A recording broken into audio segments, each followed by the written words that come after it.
Hello, everybody, and welcome to day 3 of Vampire. If you didn't join us yesterday, we covered day 1 and day 2 during yesterday's stream. And now, we're still in Act 1, by the way. Now we're just in like day 3 where we upgrade our character. We pretty much talk to everybody in the hospital. And this is day 3 of the story, and somebody's knocking on our door. So let's answer.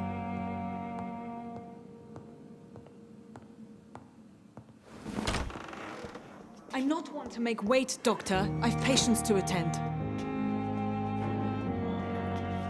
Yes, Nurse Crane? How can I help you? I'm so sorry. I know Dr. Swansea wanted you to rest, but we have somewhat of a crisis.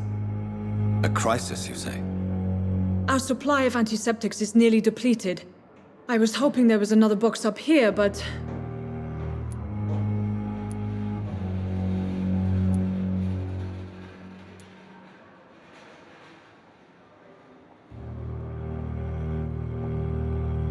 There is nothing. What type of hospital are you running? No antiseptics? You have been away too long, Doctor. With the war and now this epidemic, supplies have been running scarce for months now. I may have a solution. In France, during the war, drugs shortage was a daily problem, and we had to use our wits to overcome the shortages.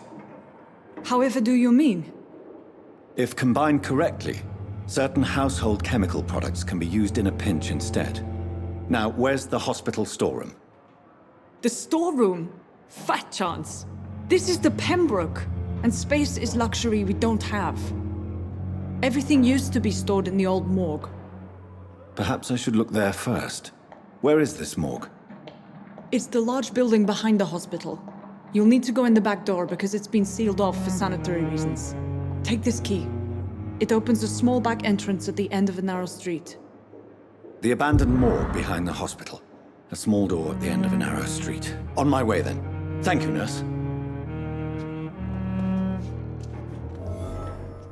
Okay. So that's our story mission.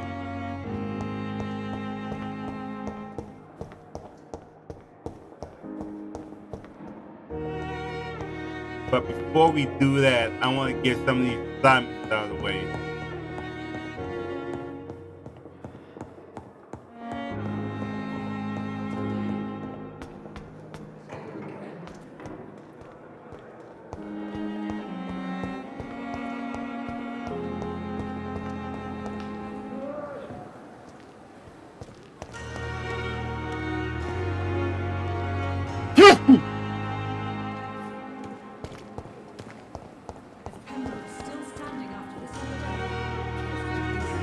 Who are you?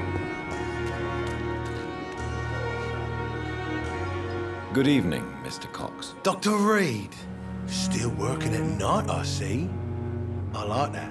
And why is that? People who don't sleep at night always seem more alive to me. More interesting, one way or another. We didn't get a chance to talk, you and me. About the man you pushed in the water. Do you ever think about that poor fellow I saw you push in the water? The wound he gave me will make sure I don't forget him. Still fucking hurts. Boss had cut me good. You almost died there.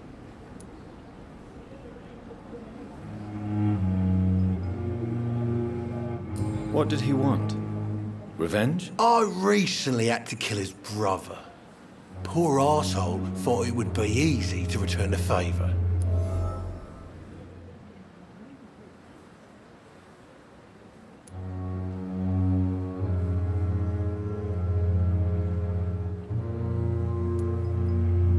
You may be right, and no.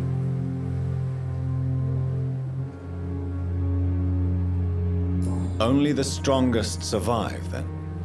Survival at all costs. Is that all you think about? I'm the toughest bastard you'll ever meet, Dr. Reed. And I don't give a fuck what you think of me. That man was determined to murder you. You almost died. What a surprise. The first time I met him, he nearly shit himself. Fucking coward. I guess revenge gives you balls.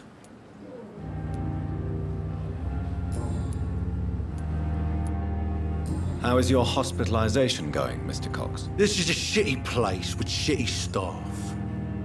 But as long as I'm treated all right, I'll be fine.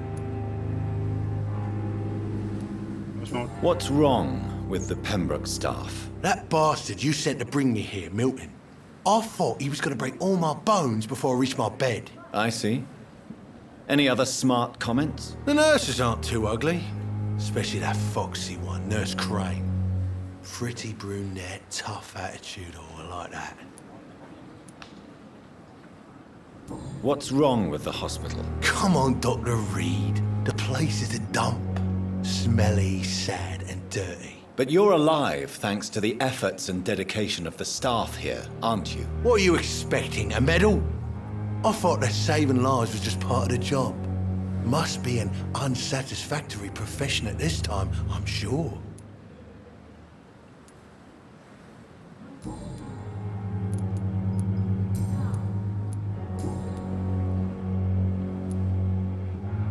How long do you think you can escape the law, Clay? I know this city like the back of my hand, Doc. I know its streets, who to pay, who to avoid, and who to bully. I won't get caught.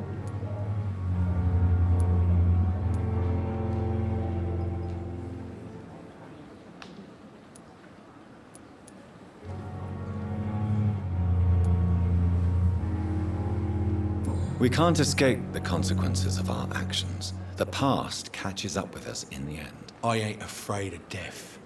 I don't hide who I am. I live my life honestly, which is more than I could say for most folks. And who are you, then? I'm the leader of the Wet Boot Boys. One day, I'll leave this shitty place and punch in the face all who thought I would not come back.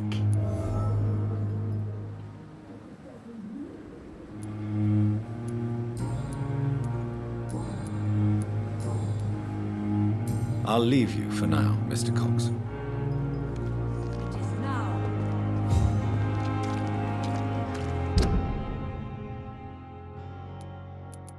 We have to get over here.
Somebody said it would be easy.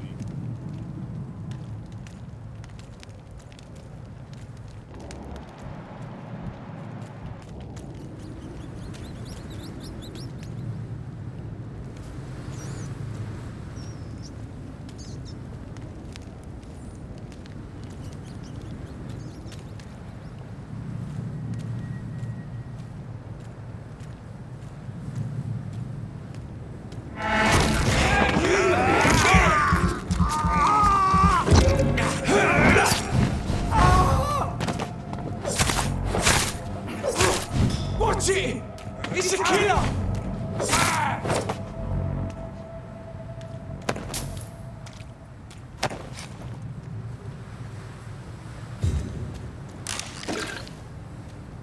Okay.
It's locked, all right. Probably another safe house.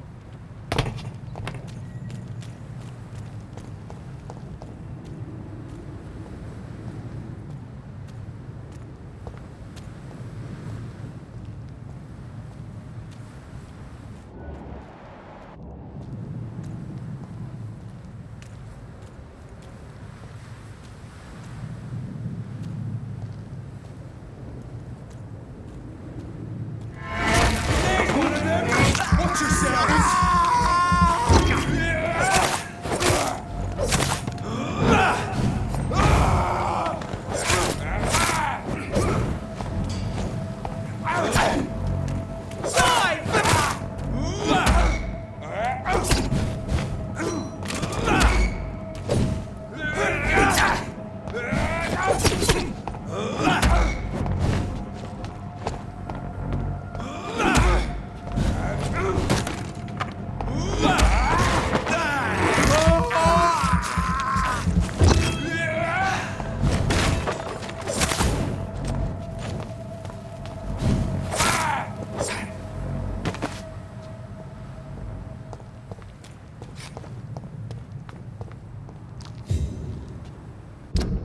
Okay.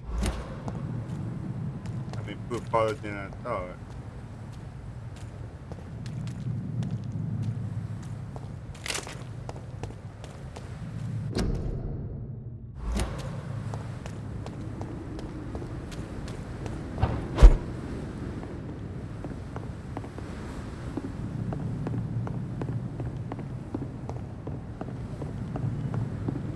It's locked.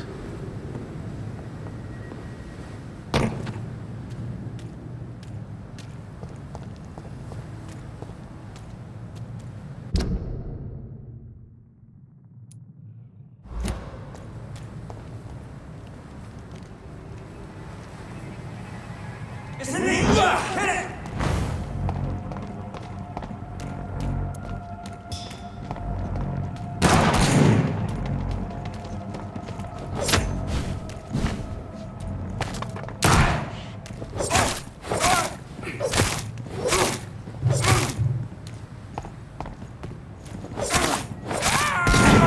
He's dead!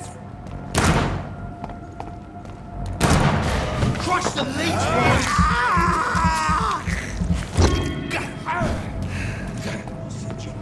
Bloody cry!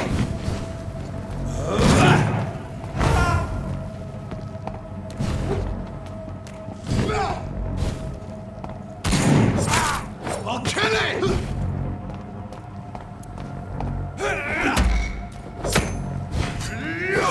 Oh! Die, beast!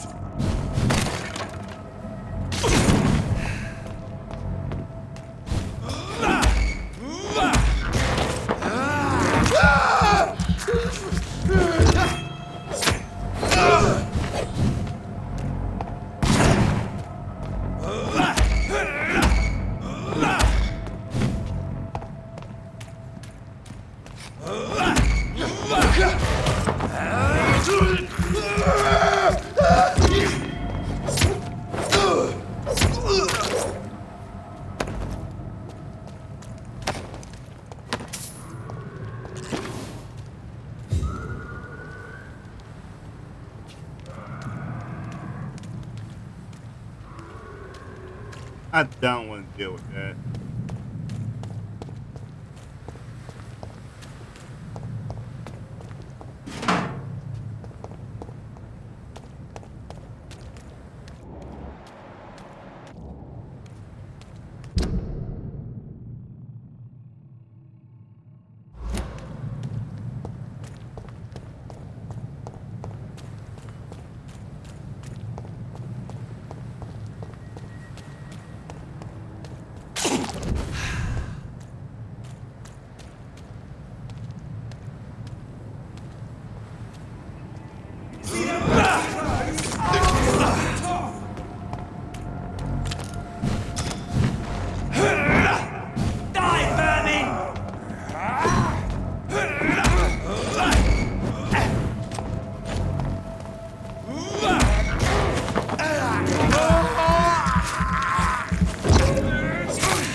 Stupid beast!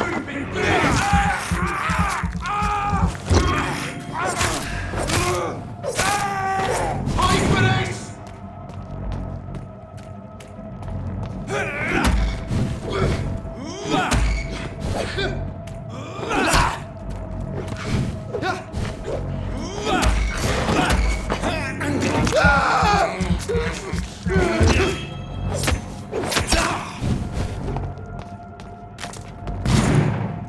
You're mine!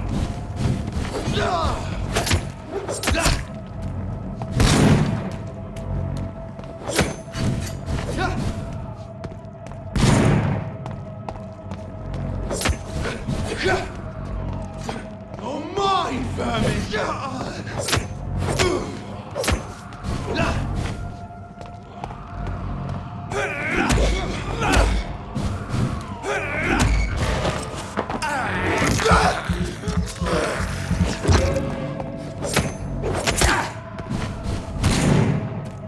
Send you back to the...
That's the hideout.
God freaking.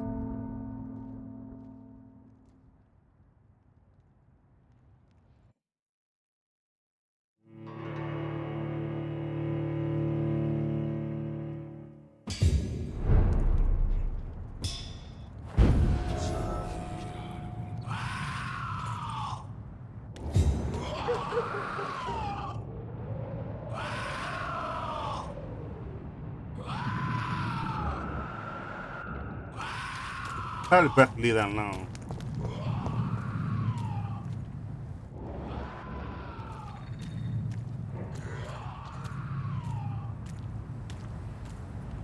Okay, can't go there just yet.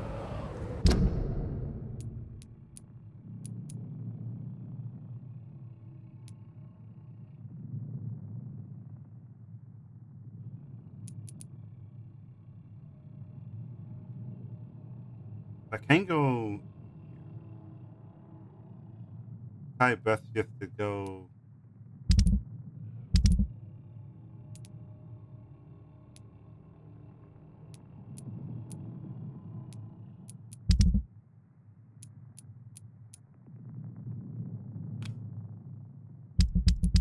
I doubt this one would be any better.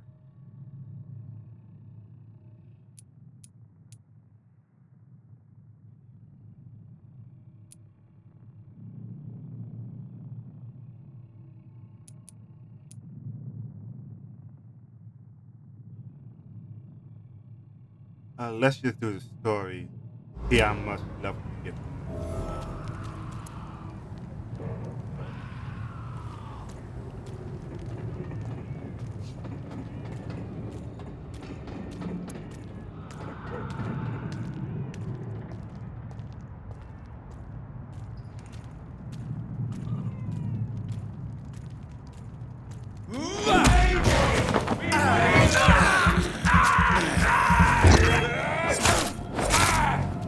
I'll kill it! I'll take its head! Bloody monster! What? Die, beast!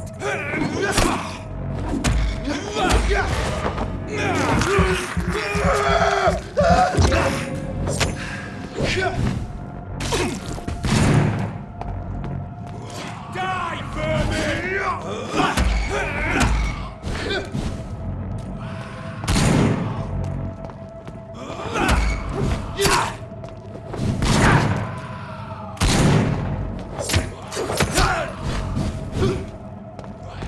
bloody monster!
Christ! He's dead!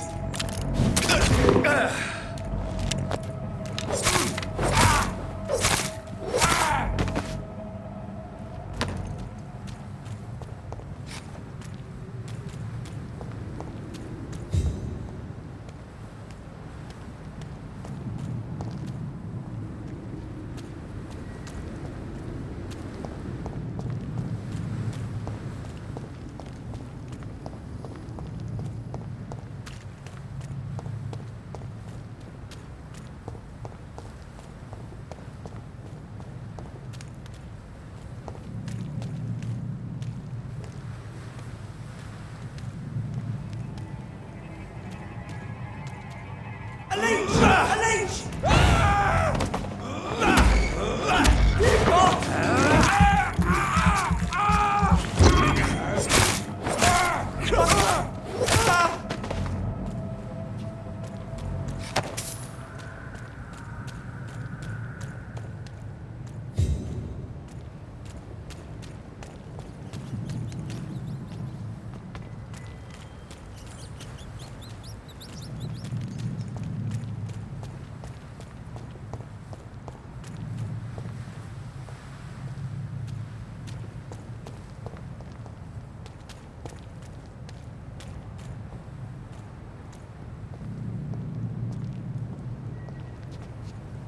He's mine!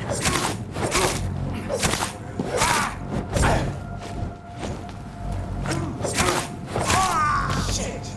You'll pay for that!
Burn it!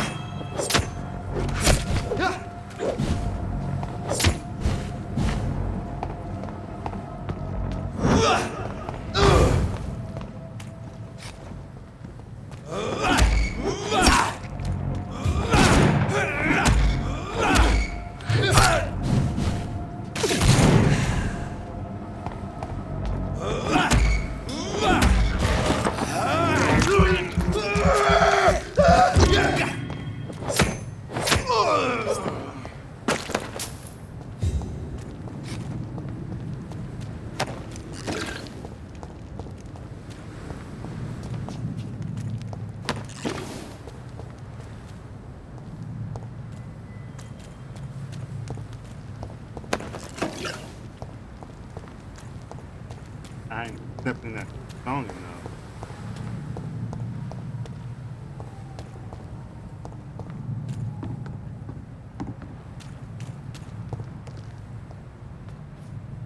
Something was down here.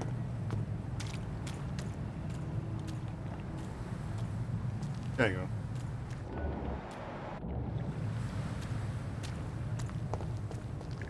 I cannot enter.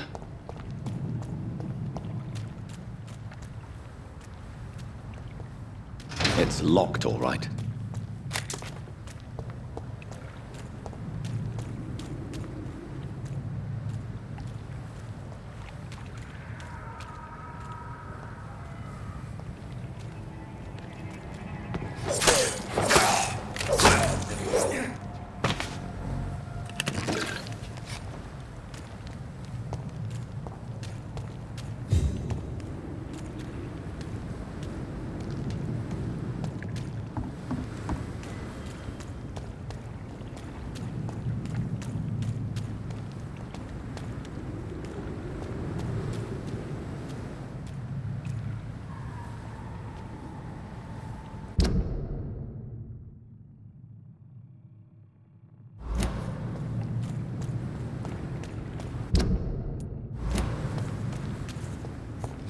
Oh.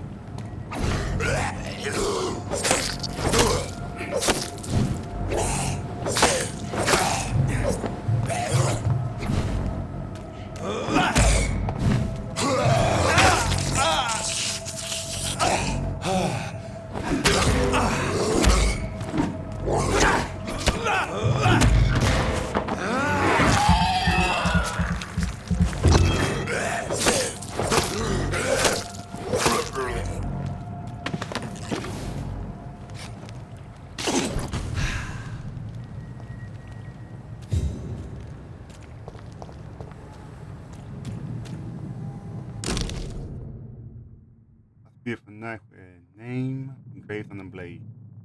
This.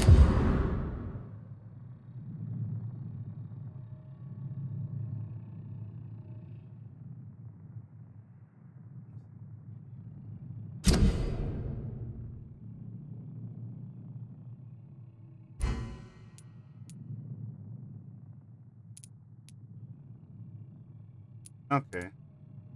This must be Clay Cox's knife. A fine blade. No wonder he wants it back.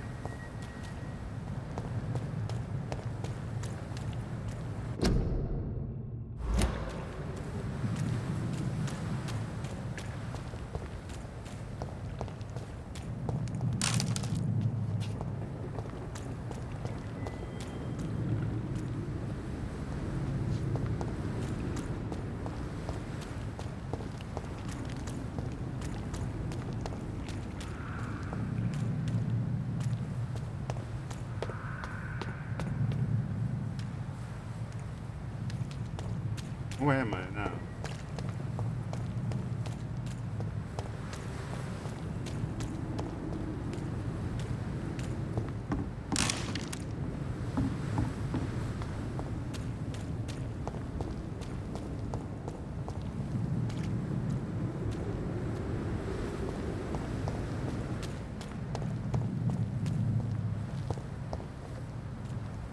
Oh, that's where I was?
Okay. Been the lay of the land.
Yeah, they don't have those things here.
Okay.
It's locked.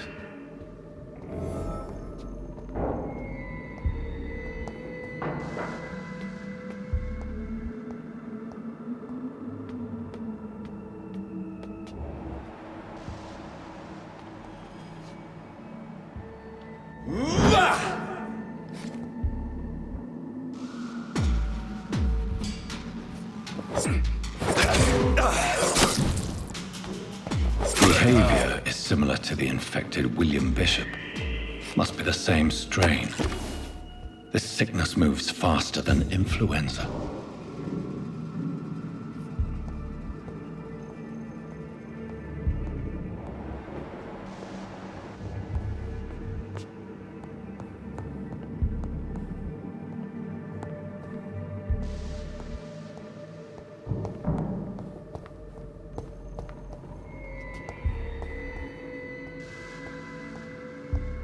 Balls of Mars, fortifiers. As popular as they are ineffective. But they do contain iron tartrate, and that might prove itself useful.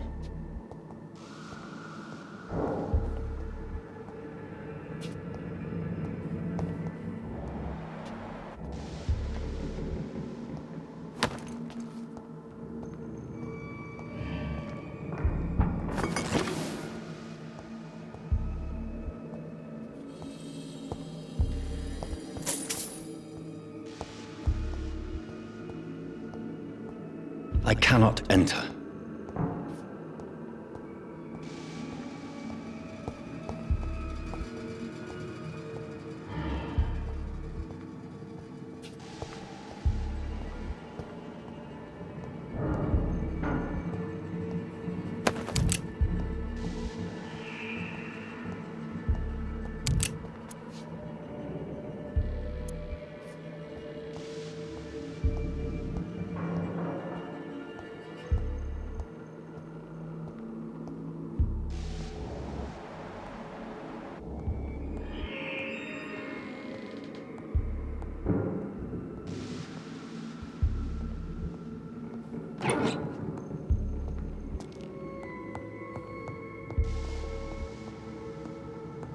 key will surely grant me access to the basement.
Excuse me?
These scowls feed from corpses and the husks of animals.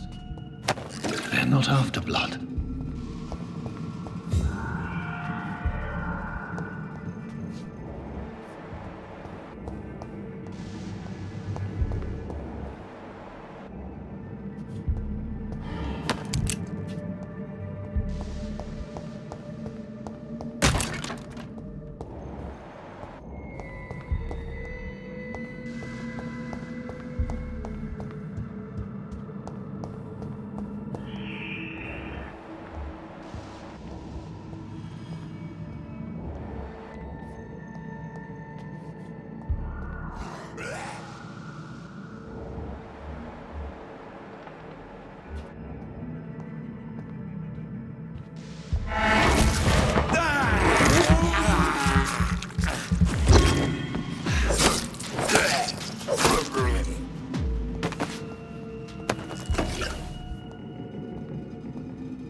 It's locked, all right.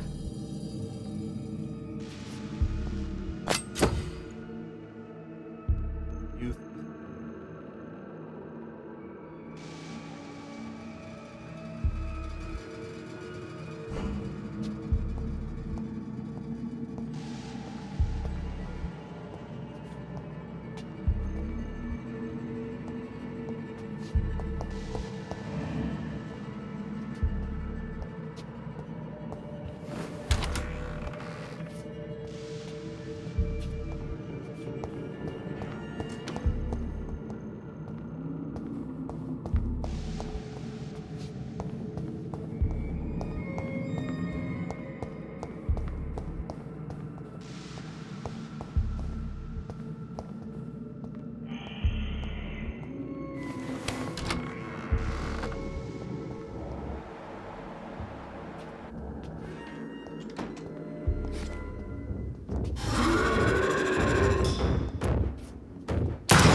These scowls can be so ferocious.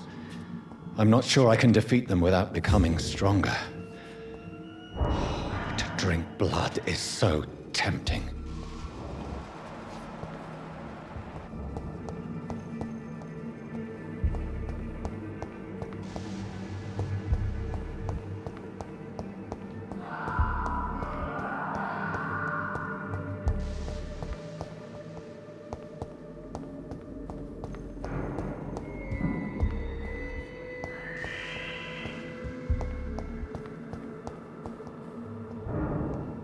Sodium hypochlorite.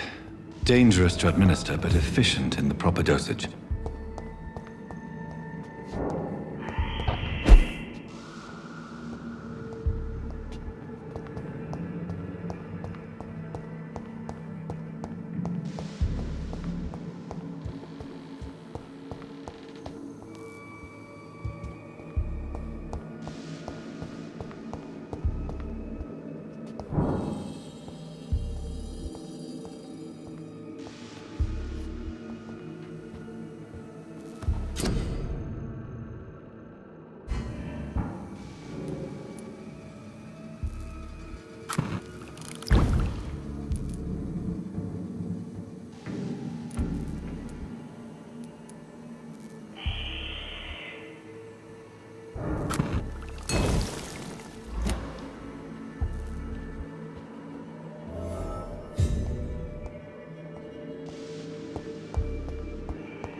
Oh, that's the heater.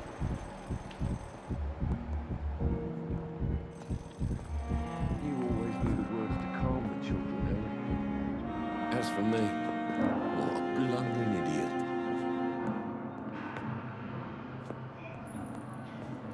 Finally, you've returned, Doctor. Did you find anything of value?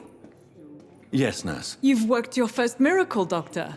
Now, this patient here needs immediate treatment. Duty calls. When the storm has passed, I'll show you how to mix the remedy yourself with the same basic ingredients. Many thanks, Doctor. When you've finished, you ought to report to Dr. Swansea in his office. He's been looking for you. Seemed pressing. Disease.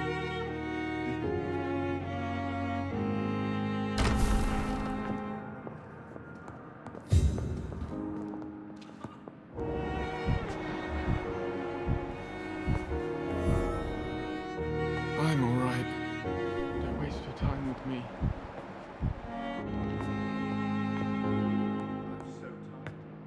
Good evening, Mr. Goswick. How are you? I'm okay.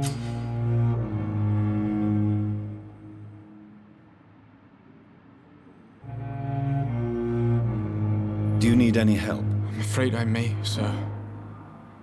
I don't mean to be a burden.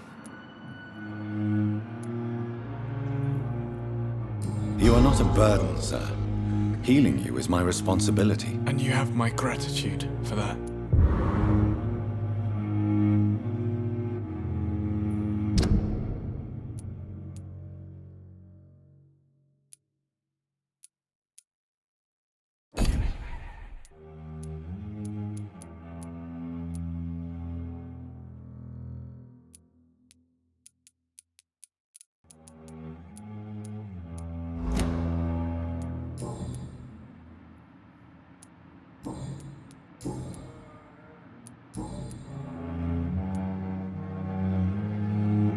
I have to go now, sir. But don't hesitate to contact me if you need any help. I'm all right. Don't waste your time with me. Never could keep anything from her. Good evening, Doctor. How is my son doing?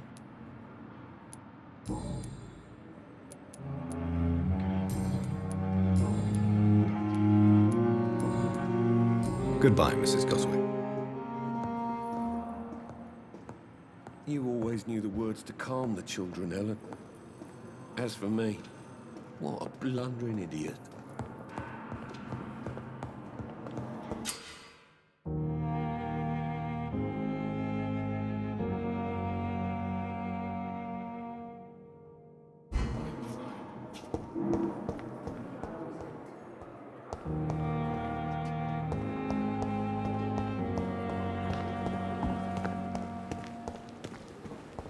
At least that mistress of the dark stop following me.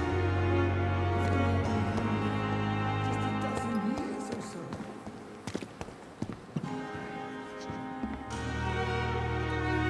Good evening, Dr. Tibbets. Dr. Reed, any good news to share?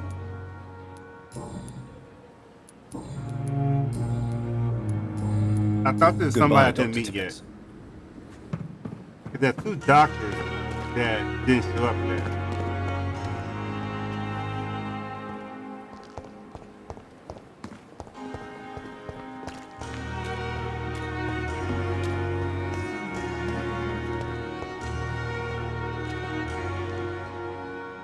Hey, Doc.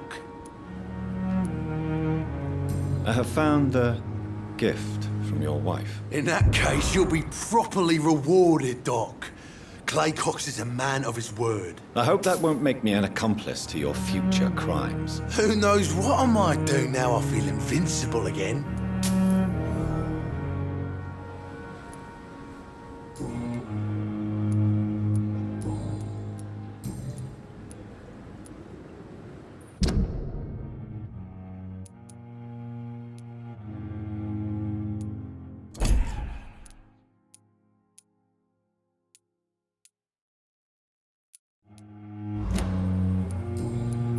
I'll leave you for now, Mr. Cox. I should have made two.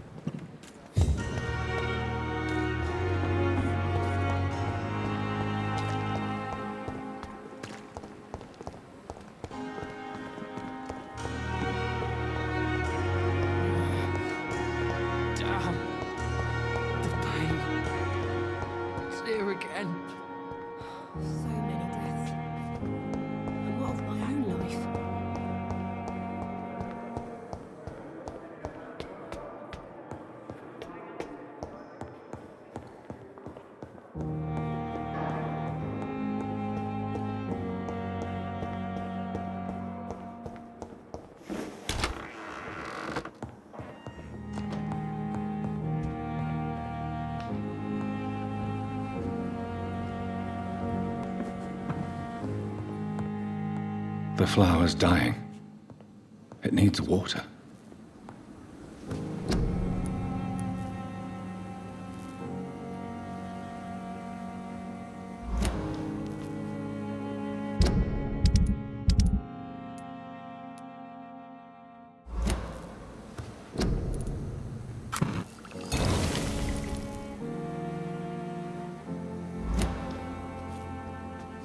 Oh, wait.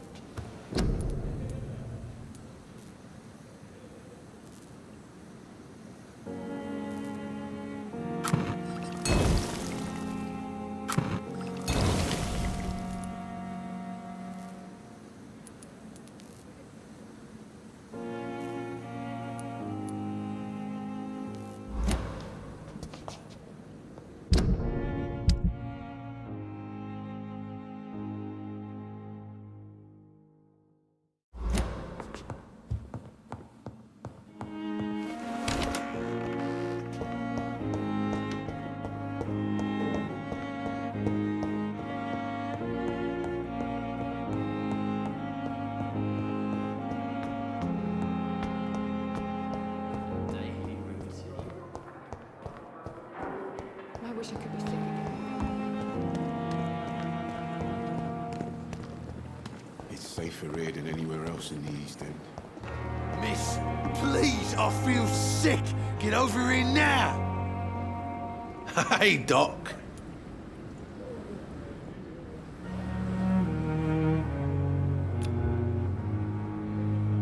You're lucky to be alive, Mr. Cox. I hope you're starting to take better care of yourself. This place is full of sickness and decay. How could I get better in such a dump? Consider yourself lucky that I'm treating all of my patients equally. But don't push your luck. Don't play the innocent with me. I'm sure you have good reasons to act this way. And also weaknesses that can be exploited.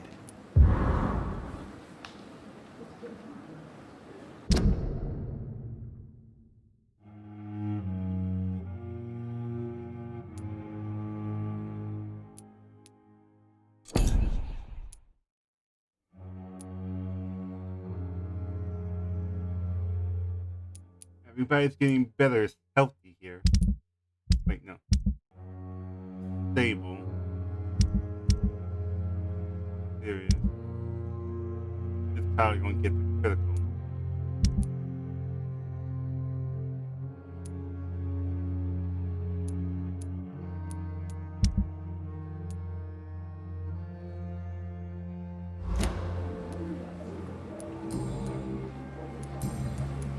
I'll leave you for now, Mr. Cox. When I get back, I'll have a word with Tom. He's really pissed me off this time. Another night with the glorious battalion of Pembroke.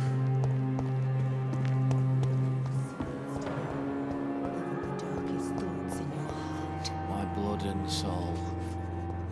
They belong to you now. The life running in your veins.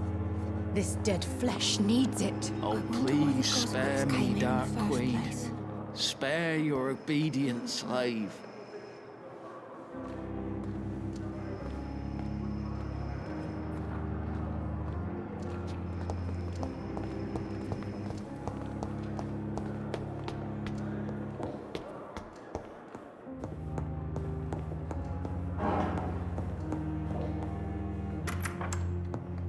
Please, Jonathan, come in. Fascinating, is it not? In the last decade, so many mysteries have been brought to light with our microscopes. The human body, biology's penultimate frontier. The more we explore its boundaries, the less we're able to trace a clear line between life and death. You, my friend, have a foot in both countries. The view must be vertiginous. It's at least as vertiginous as chatting about vampires with you, I would say. This must be all so new to you. This area of town, the hospital, a brand new life. How stimulating it must be. I wish I could share your enthusiasm, Dr. Swansea, but my condition defies scientific categorization. Undead? Unalive? Immortality defies logic. I cannot express my thrill at this serendipitous turn of events. The world's most eminent specialist in blood transfusions, a vampire. One might say a gift from heaven.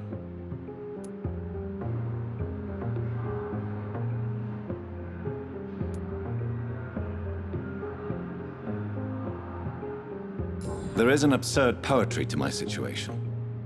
Physician, heal thyself. Forgive me. I've been an admirer of your work for a long time, and now you are so much more than a brilliant physician. And please, call me Edgar.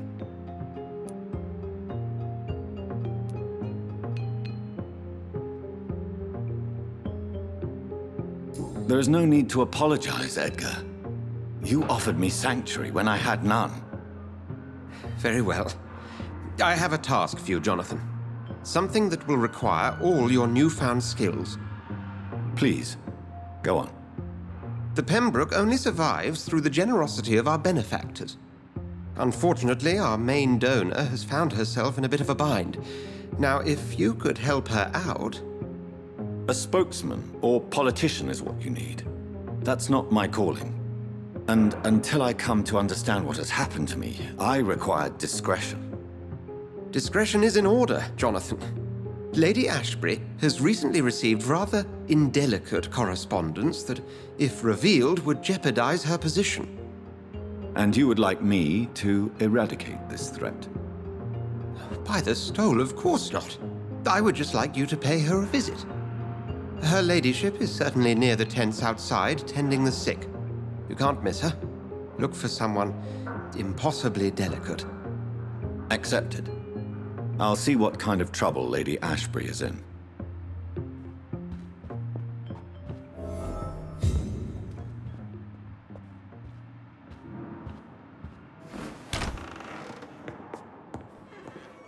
Hey, let me go level up.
only need 100 more. Damn.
Fuck.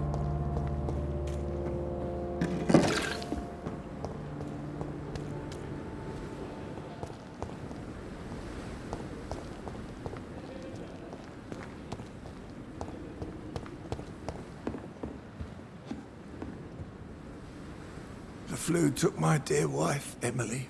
I take comfort knowing we'll soon be together again. Mr. Rainfield, that's no way to talk. You're in good hands here, and we'll be up again soon enough.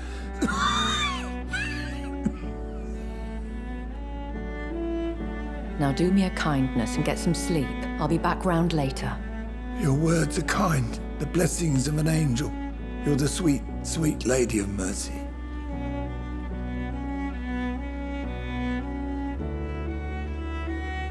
Good evening, Dr. Reed. It's a pleasure to see you again. You seem surprised. Dr. Swansea has brought me up to speed concerning your recent appointment to Pembroke Hospital. You're a the lady who saved me that night, before vanishing into thin air. I remember you from the pub with Dr. Swansea. Indeed. Allow me to introduce myself formally this time. My name is Lady Ashbury. I remember you well, in spite of the brevity of our encounter.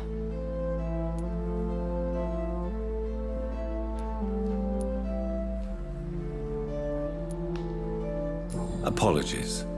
You've taken me by surprise. I'm very happy to see you. The pleasure is mine, Doctor. I hope you're more disposed to answer my questions now. You must have countless questions, but our rather urgent matter first. Swansea has explained. My cover, if you prefer, has been compromised.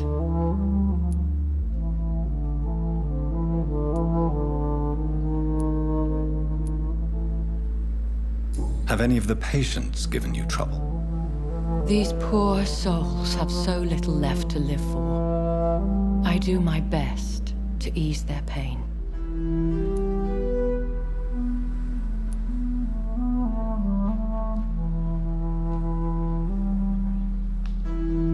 The world would be a better place if it were cared for by women like you. You make me blush.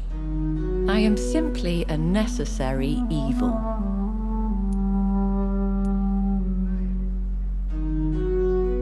Pardon my boldness, Your Ladyship, but I have questions concerning this condition we share. As a newborn, your hunger for answers is rivaled only by your thirst for blood. But the questions need wait. I'm a scientist. My trade is in the deciphering of mysteries, and I need information to feed my mind. I will gladly answer every question you have, but first, prove yourself capable of resolving my predicament without eating the culprit. Dr. Swansea has commissioned me to be your agent in this matter. You could start by explaining what's amiss. These past insufferable weeks, I've been the victim of extortion. I've made a first payment, but the blackmailer grows greedy. I must refuse his most recent demands.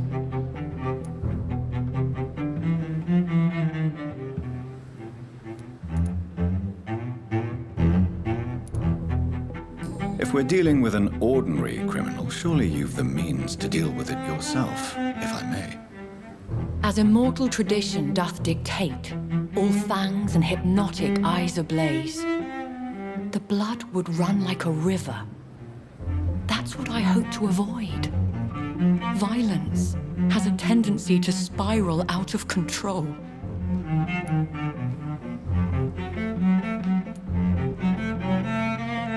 Who would be so foolish as to threaten you?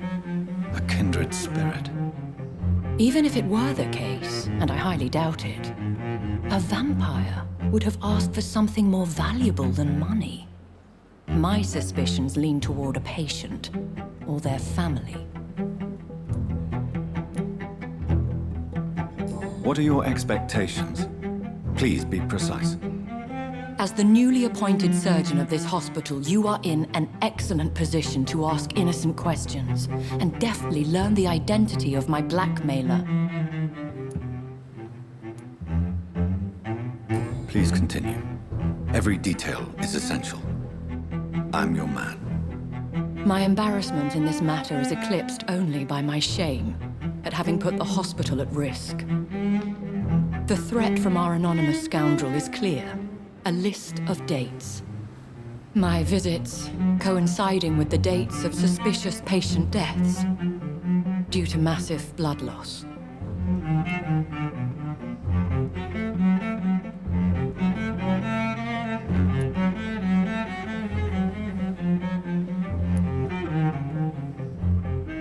Is it true? Now aren't you the blunt one?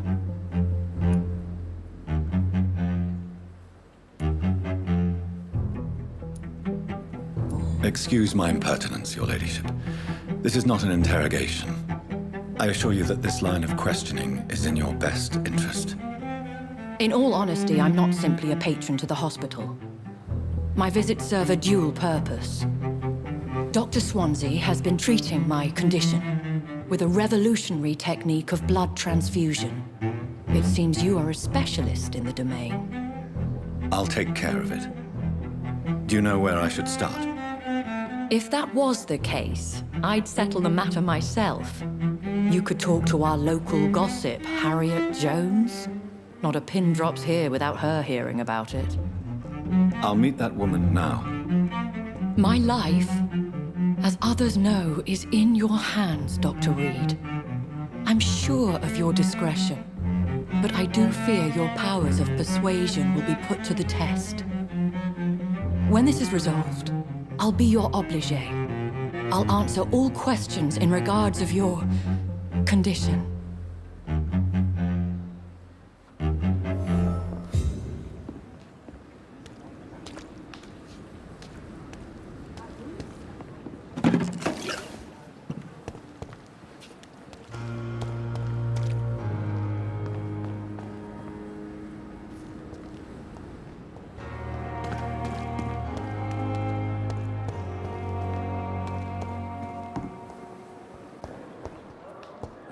Last time was everything was difficult.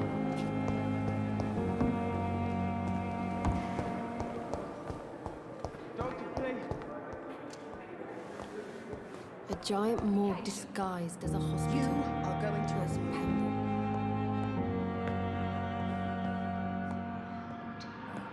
please. What? What? What is this? Who are you? Get out of my room. There's no need for alarm, madam. I'm Dr. Reed, the new surgeon. Preposterous. Dr. Reed, you say? I don't want some bumbling intern. Where's Dr. Swansea?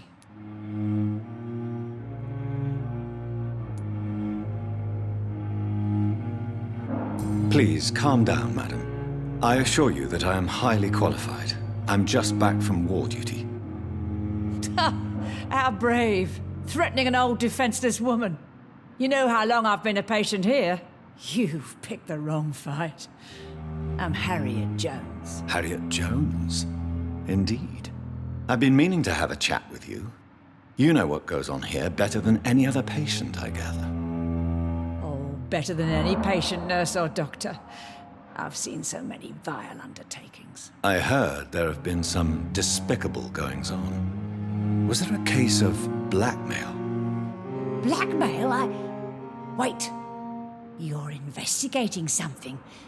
This isn't a social call.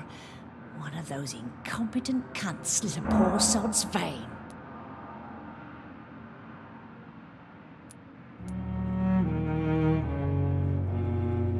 If I didn't know better, Miss Jones, I'd be inclined to say you enjoy this type of idle gossip. God's honest truth, Doctor. It's just the way it is here. Most of these bitches would let you freeze to death before getting you a blanket. You seem to know more about the goings-on here than anyone else. Beware, Miss Jones, in case suspicion should fall on you. That's it. Blame the old and infirm. I see those little bitches' greedy little eyes. Just waiting for me to pop off they are. I assure you, madam, this is not an investigation into a possible medical error. Debauchery, then? Nurses Crane, Hawkins, Brannigans, whores, all of them. They can't keep their legs shut. I've seen them scratching slutty sores. Really? Well, if you have irrefutable proof, I'll not have the staff behaving in such a manner here. This is your business, Doctor, not mine. But I swear one of the nurses is cavorting with some man on hospital hours. Thank you for your time, Miss Jones. You've given me something to go on. See you on the next round.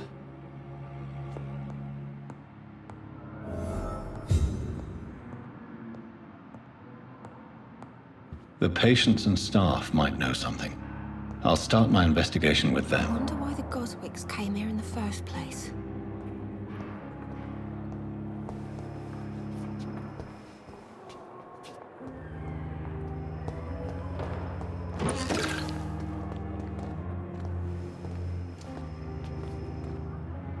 Good evening, Nurse Hawkins. Good evening, Dr. Reed.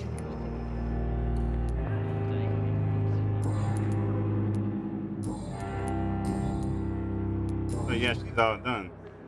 What can you tell me about the strange man visiting one of the nurses during her shift? Let me guess. You spoke with that old shrew, Harriet Jones. Do not pay attention to her, Doctor. She's full of fanciful tales.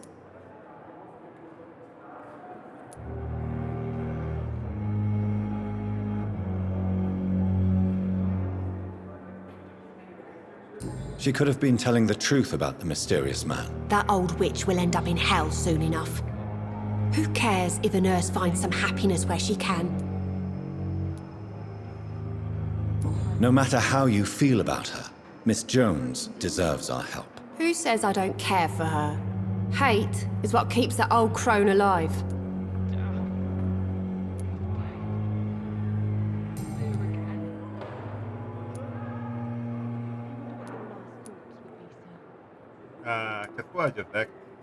What can you tell me about the strange man visiting one of the nurses during her shift? Let me guess. You spoke with that old shrew, Harriet Jones. Do not pay attention to her, Doctor. She's full of fanciful tales. Okay. Goodbye, Nurse Hawkins. I wish I could be feeling blood boil with the fever. The pain. It's here again.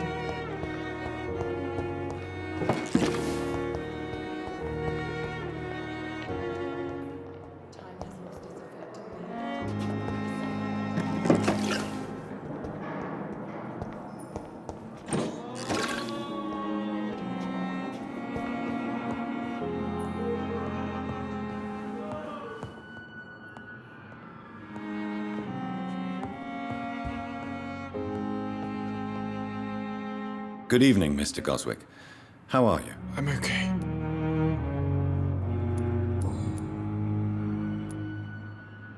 How painful is your throat, Mr. Goswick? So painful I'd rather not talk at all, Doctor.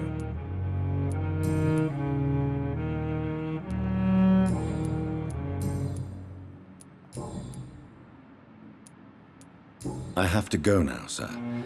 But don't hesitate to contact me if you need any help. I'm all right. Don't waste your time with me. My sweet girl. Reads me like a book. I never could keep anything from her.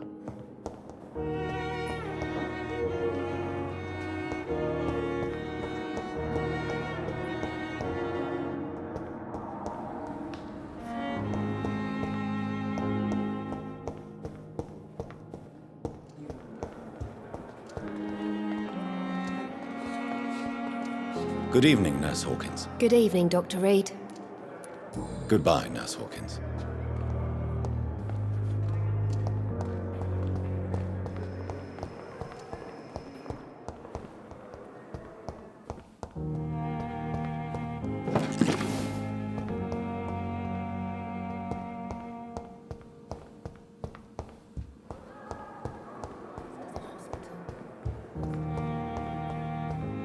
It's locked.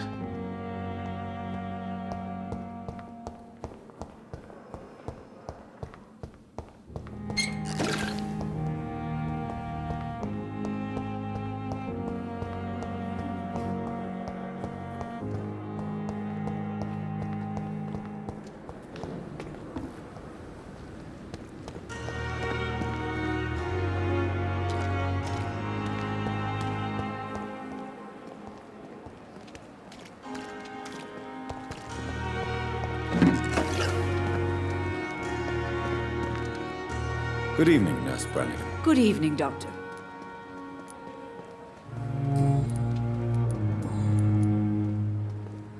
Do you know if any of the hospital staff have criminal backgrounds? The people who work here all come from very different backgrounds, Doctor. Just like the patients.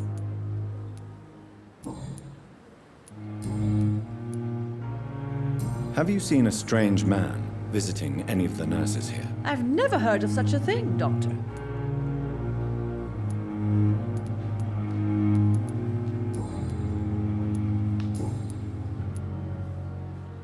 Goodbye, nurse. Call me if you need assistance.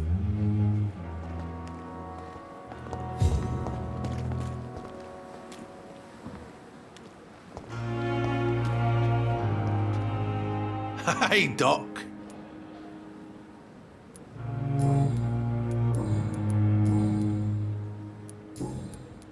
I'll leave you for now, Mr. Cox.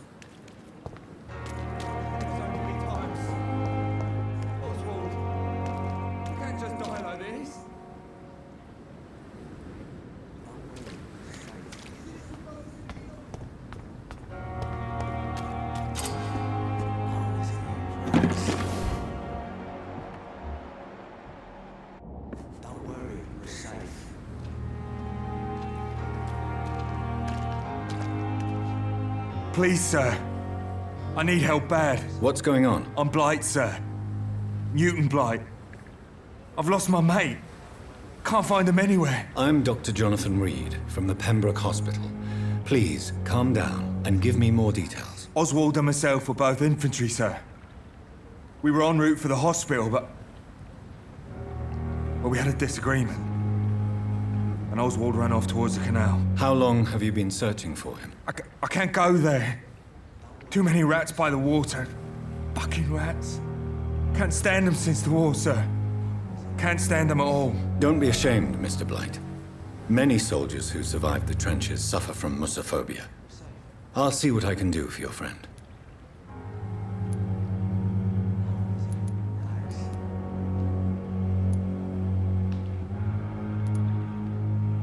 This is a dangerous part of town.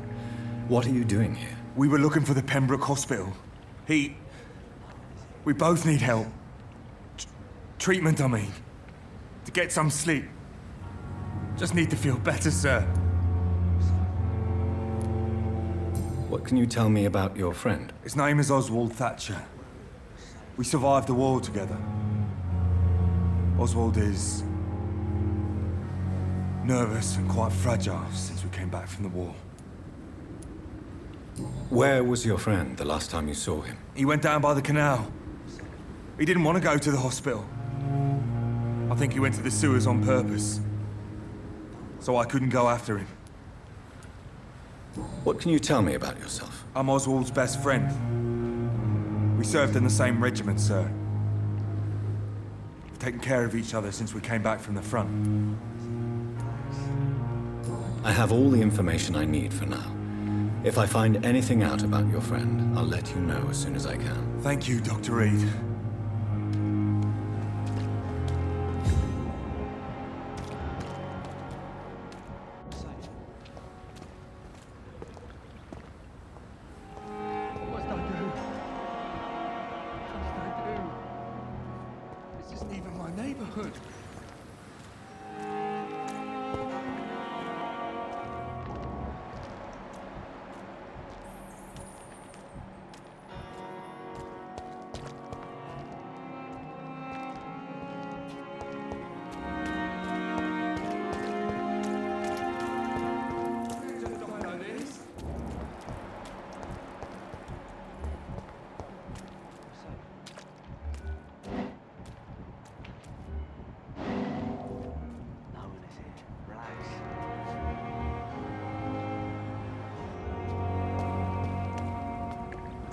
Don't worry, we're safe. You're sure you don't come back with me? Nah, I have to see someone at the hospital. Be careful. You look so bad they may keep you as a patient. Fuck 'em. I don't like hospitals or doctors. Well then, when you go back to Whitechapel, you may find this useful. What is it? A pass for a free medical exam by the best nurse available. Just read it. I don't read well, but thank you, I guess.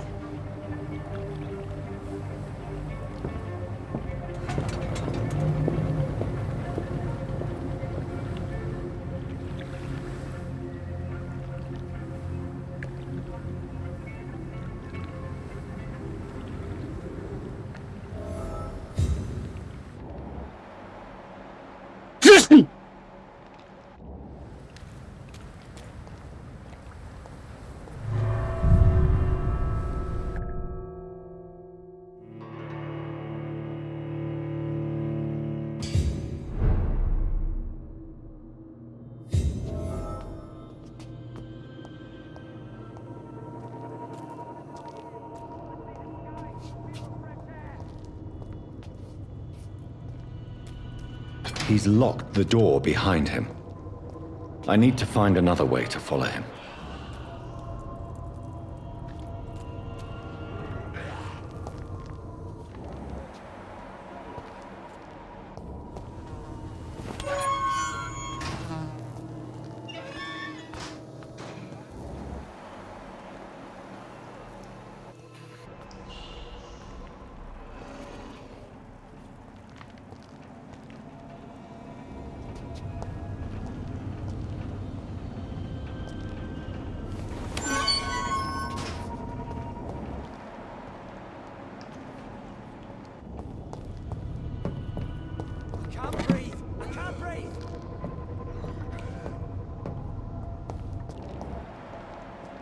This man has been savagely attacked and dragged to the floor.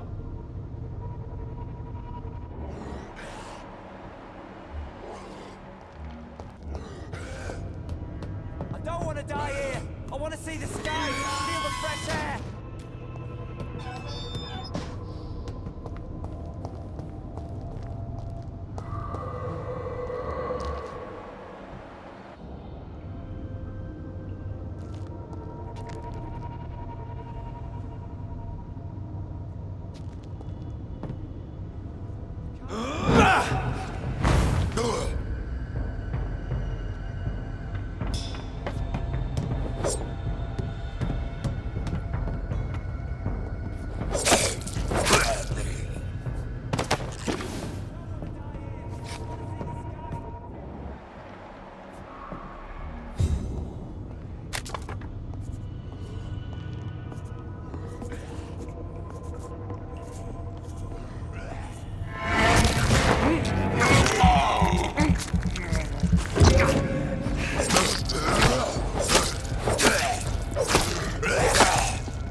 can't breathe!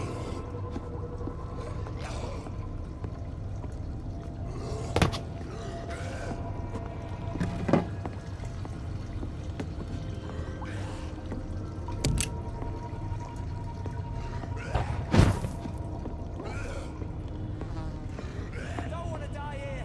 I want to see the sky, feel the fresh air.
Where's that coming from?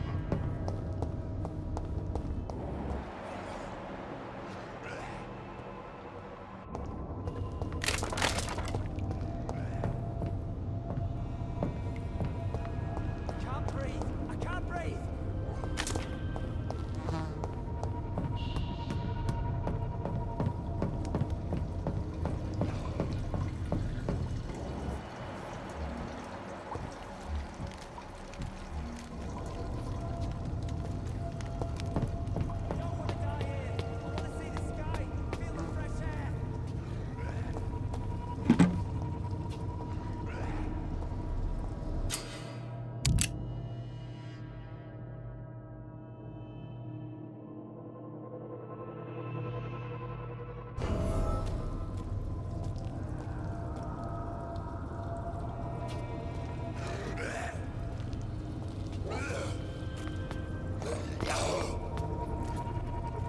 I can't breathe. I can't breathe.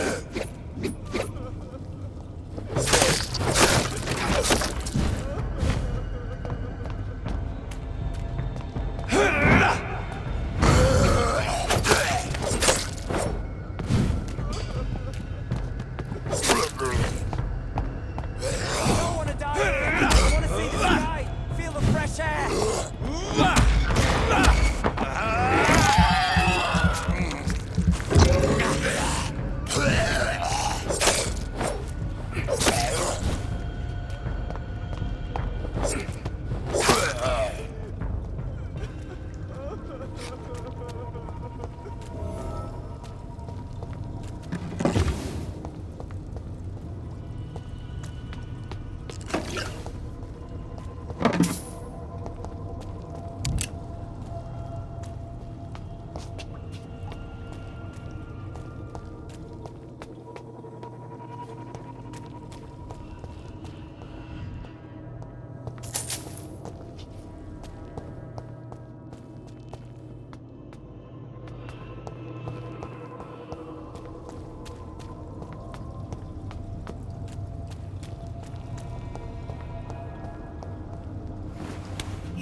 Are you injured, sir? Help me get out of here. I need to get out. I'm Dr. Reed, and I'd be glad to help you, but you must calm down first. Please, take a deep breath and tell me your name. Okay. I'm Oswald Thatcher. Please, I need to get out. Mr. Thatcher, your friend Newton sent me to help you. Do you remember him? Yes, I do. Good. Now leave this place and enjoy the cool night air. It's quite invigorating. I'm sure you'll feel better if you do.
of it.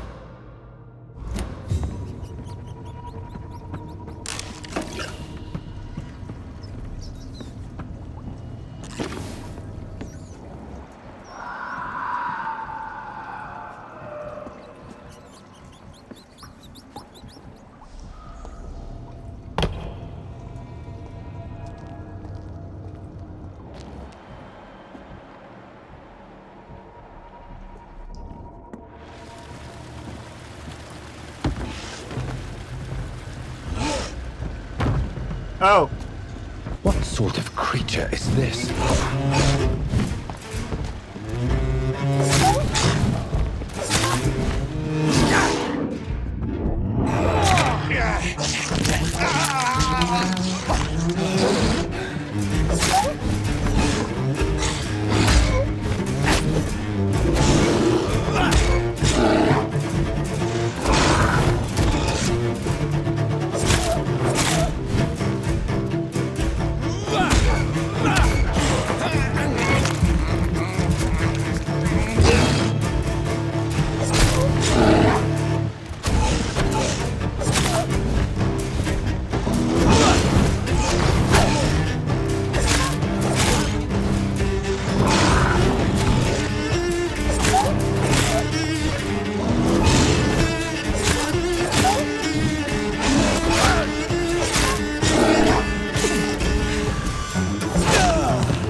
Not a lot to check, but I should anyway.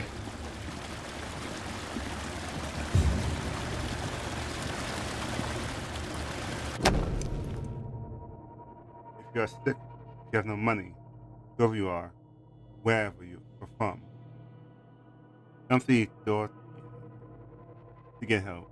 No tricks, no charges, no questions asked. Just find their house and present this coupon. Some voucher for a free checkup in Whitechapel. What is Nurse Crane up to? I really must find her.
She has a headache. Now needs something.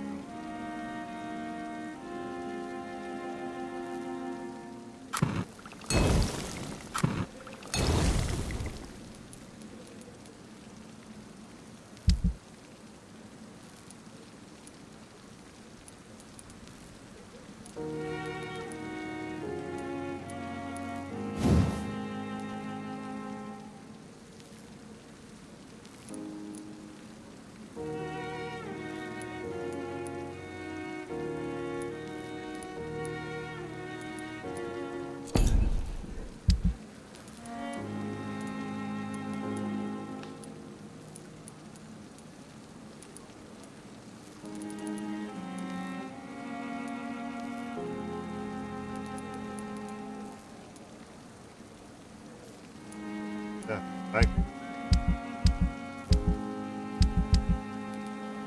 That's not supposed to recycle.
Time.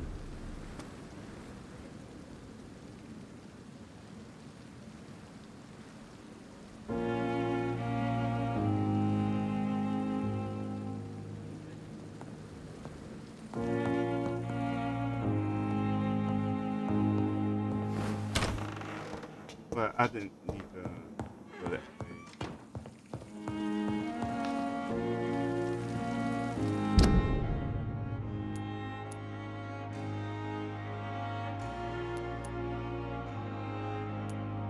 Like that.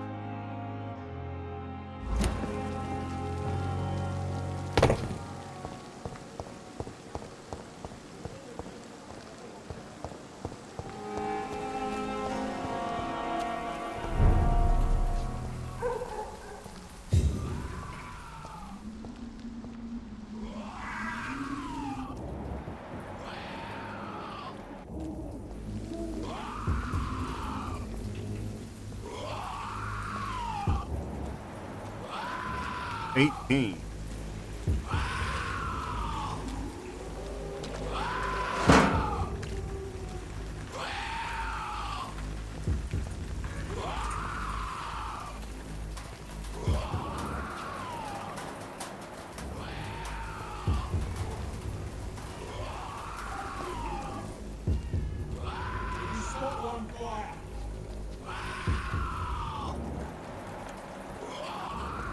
Well,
It's closed.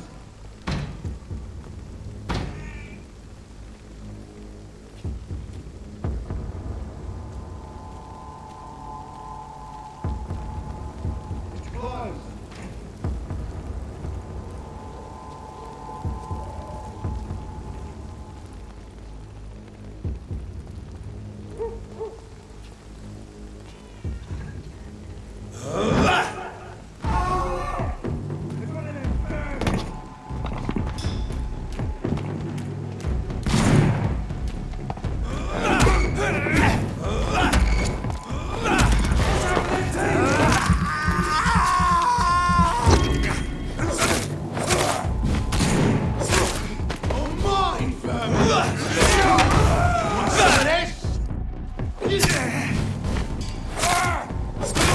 Max,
you deserve.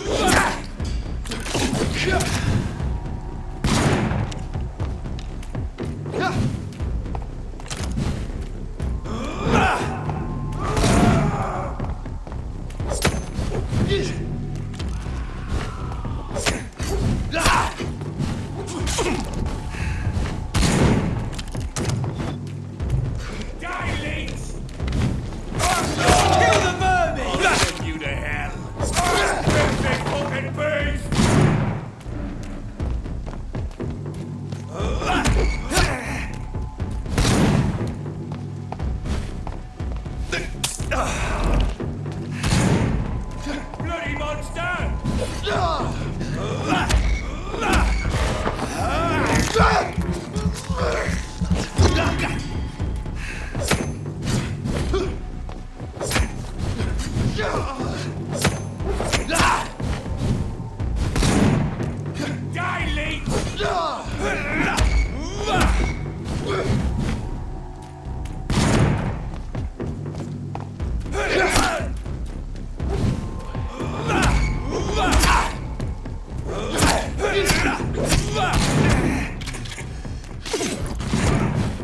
Bloody monster!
Best be your phone.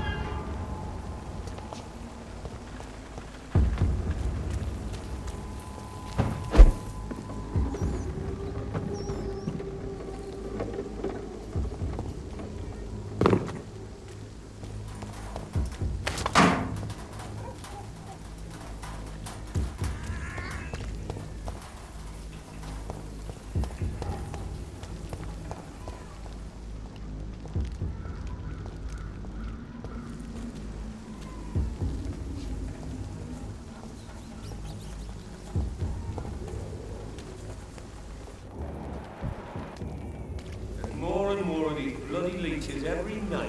Aye. The guards recruit more and more every year. When did you join the guard?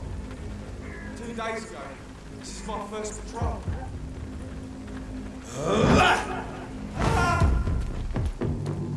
Look at it! Vicious bugger! Oh Christ!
Whitechapel.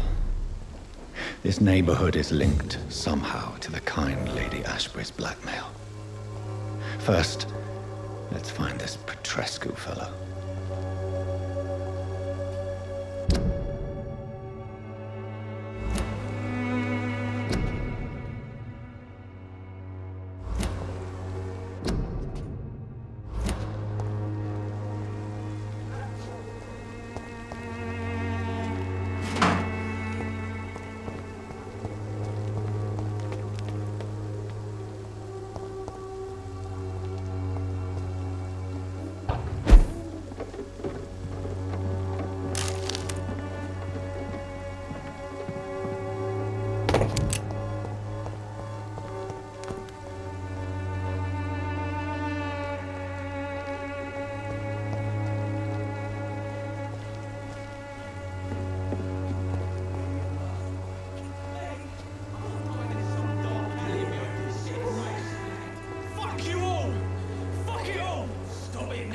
Stop it! I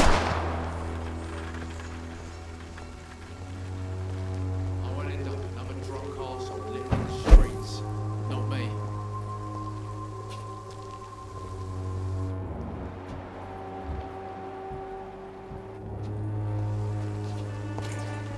Me? I'll not die in some piss-stinking alley reeking worse than a week-old lavvy.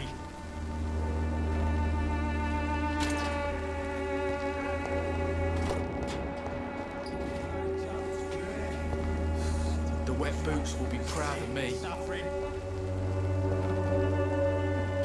Are you all right? The bastard hit the wall next to me. I don't even know if he meant to miss. If you've been hurt, I can help you. I'm a doctor. Name's Albert. Remember it. Now bugger off.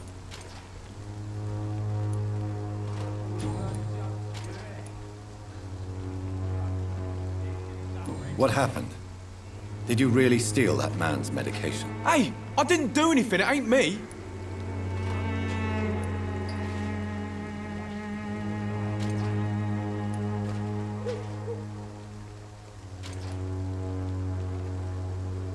All right. Perhaps the poor drunk just confused you with someone else. Sod off, mister. You ain't got no clue what's going on here. Bastard was a soldier in the war, so now he's got the right to shoot me. It's true. I'm not familiar with this part of town. Perhaps you could help me. I said sod off. Go find yourself another guide.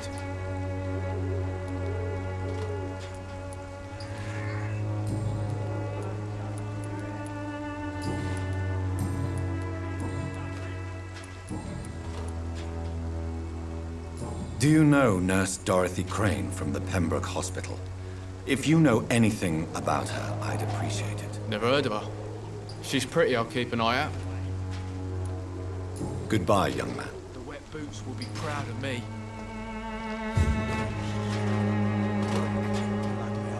Boy. Me? What? I'll not Shooting die a in boy some in the middle of the street. Not the best thing to do, wouldn't you say? What? You saw what happened? Who are you? I'm Dr. Reed, and I'd like to ask you a few questions, if you promise me to set your gun aside. No. Look, I'm not a violent man. I'm Benjamin Palmer, doctor. And no one can help me. Not even you.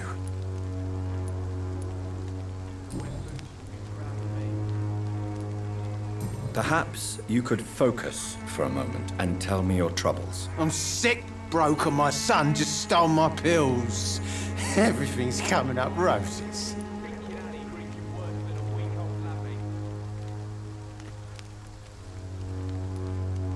What can you tell me about this place? Nothing to say, really. This is where I used to live, and this is where I live now.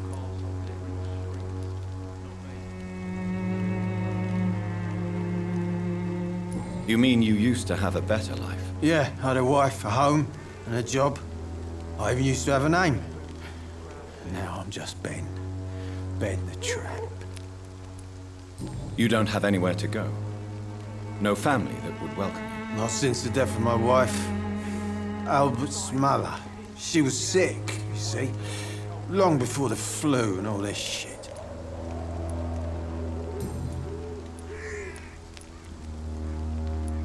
What can you tell me about this place? Nothing to say, really. This is where I used to live, and this is where I live now.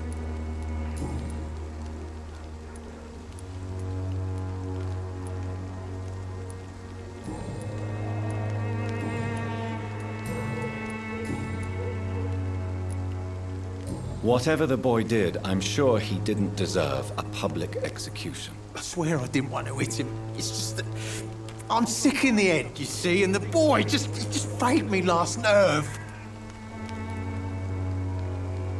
What is it, Benjamin? It was the war, wasn't it? Your nerves are shot, aren't they? I need some answers, Private. From one soldier to another. The doctors called me a liar, a coward. Put me in a straitjacket, locked me up.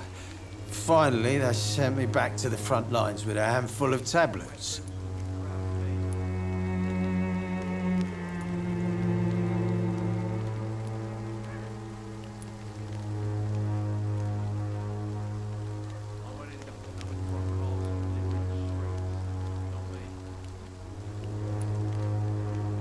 It's a pity that doctors still practice such barbaric methods. It's a dishonor to our profession. Now only the pills stop me thinking about this shit. To not hear the explosions. I'm even scared of the dark these days.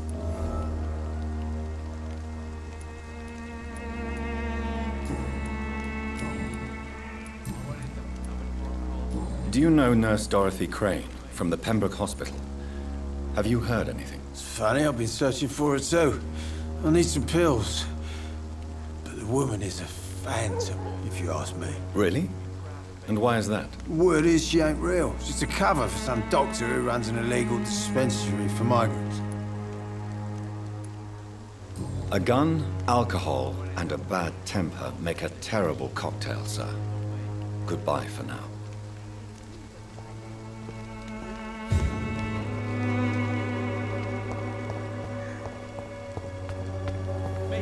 I'm not dying in some piss-stinking alley drinking worse than a week-old lappy.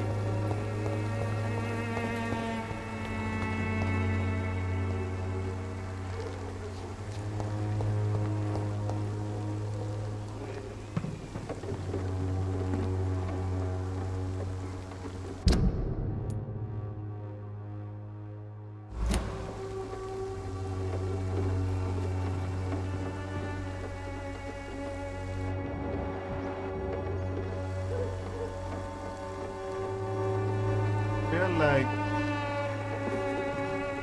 it's enemy territory over there.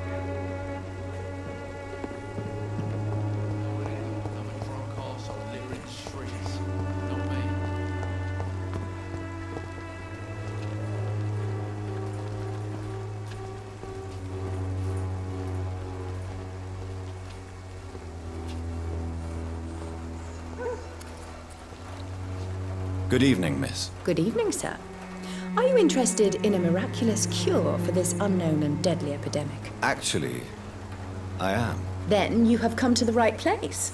The famous Swanborough cordial is all you need to help keep you in perfect health. Oh, really?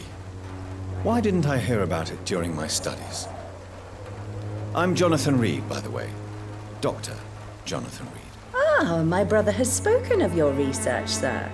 I'm Loretta Swanborough, and it's always a pleasure to meet a fellow healer.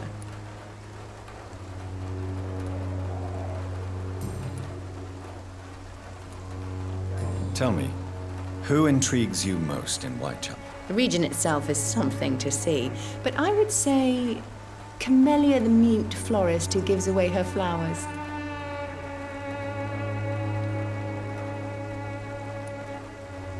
What do you think of the locals? Most of them are afraid or desperate.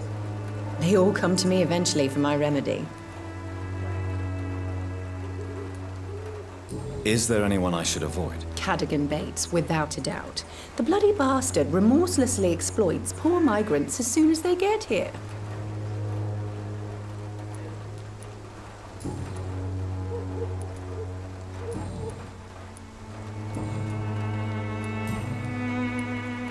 Do you know Nurse Dorothy Crane from the Pembroke Hospital? I'd like to know more about her. I don't like to talk about competition. Competition, you say? Never met her, but it seems she provides some sort of medical care to the poor. The whole thing has to be some sort of scam, if you ask me. I'd like to see what kind of medicine you're selling.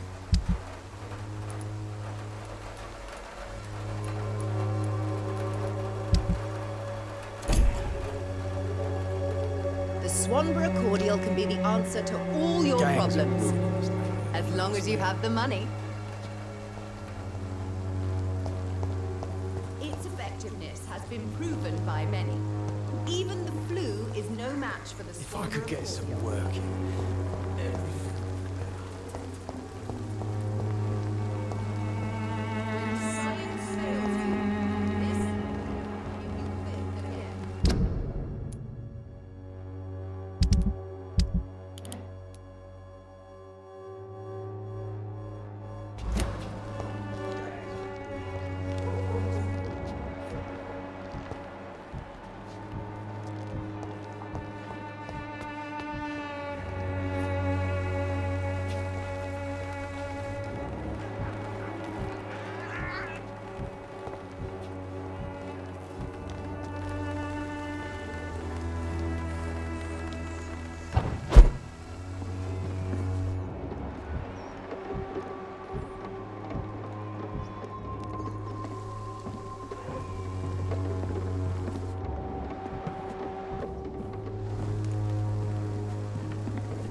It's locked, all right.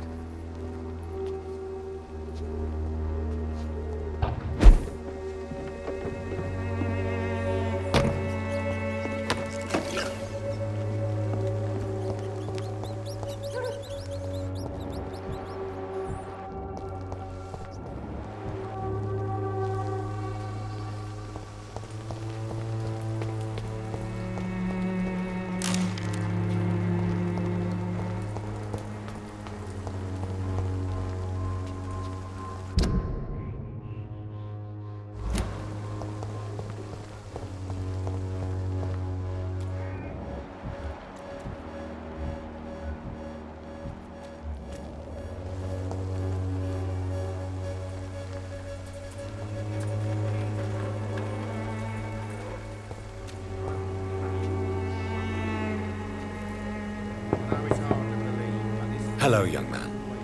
I'm Dr. Reed, and I would like to ask you a few questions. May I enter, please? Sorry, no, sir. My father does not like people entering our house, you see. Your father is worried about you, boy.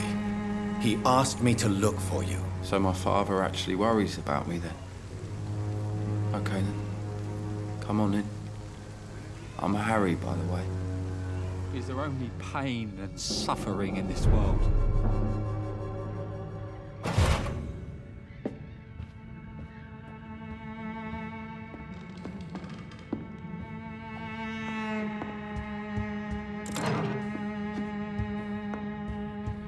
Even my dreams are soaked with gloom.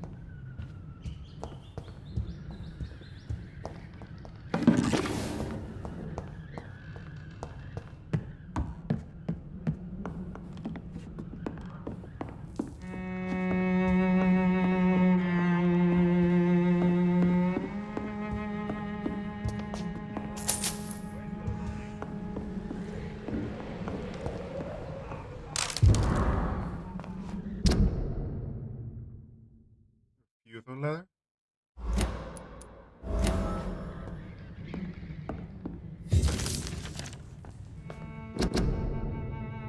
Professional vampire.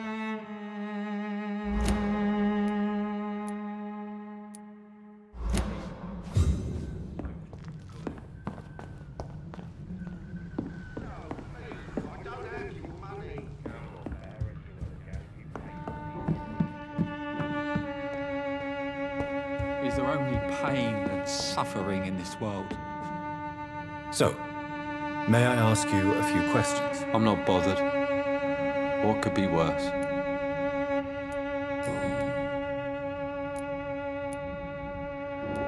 How do you feel? I'm fine. I mean, it's not easy every day, but I'm fine. I'm just tired of being sick all the time. If only I could be tough like... Well, you know. Speaking of which, what can you tell me about your father? My father is an idiot who makes idiot things. That's all I have to say.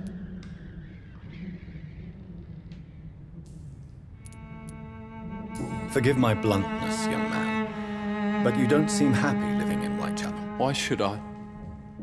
I never wanted to come here in the first place. It was my father's decision. And look around you. Does this look like a nice place to live?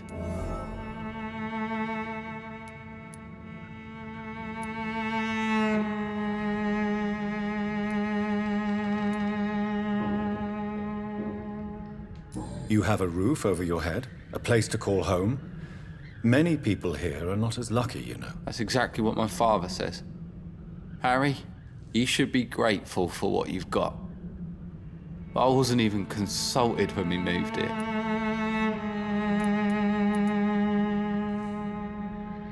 If life here is so terrible for you, why don't you just leave this place? Have you ever spoken to your father about it? I don't go outside. It terrifies me so. I went outside once without my father noticing and I saw terrible things. Bloody and frightening things. So that's why you stay at home all day? For fear of the epidemic? I'm not afraid of disease or death, Dr. Reed. It's the living I'm afraid of.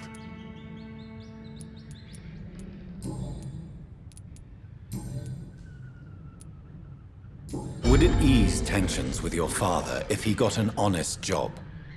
Because he tried, you know. I can't say.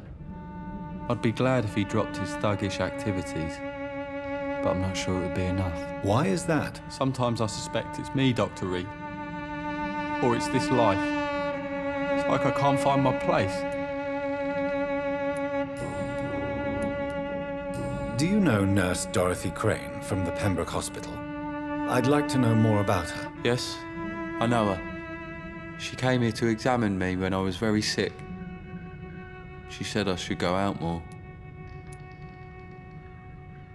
Goodbye, young man. Take care of yourself. Is there only pain and suffering in this world?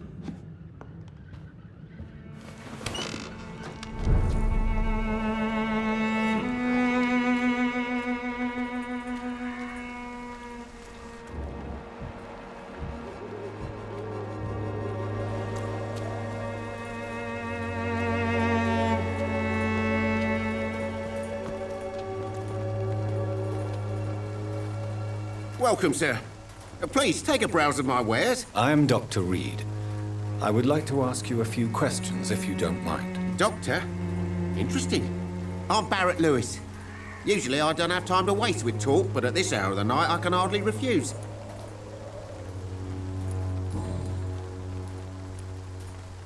As a merchant, you see Whitechapel every day. Have you noticed anything out of the ordinary recently? What you mean besides the epidemic, the war, and all the usual crap? As long as I can remember, this part of town has been a bottomless pit, and no sign of the bottom yet. Have you been hurt? No, but that's only because I ran like hell. Those men were raving lunatics, I tell you. Not even able to speak anymore, just screaming.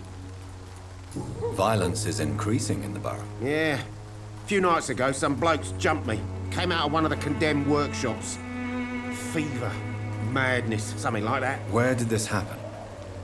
Why did you go there? In the closed workshops nearby. I worked there as an apprentice in better days. Now I only go to find trinkets or tools. Too bad I was mugged, though. There was good money in that little box of loot I lost.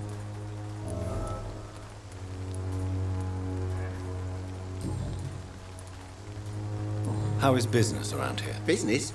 I had no business. Between this racket, theft, and customers getting scared, I'm losing money every day. I see. Sounds like you blame someone in particular for your situation. It's no secret Joe Peterson spends his time harassing merchants. But with me, he's trying to put me out of business once and for all.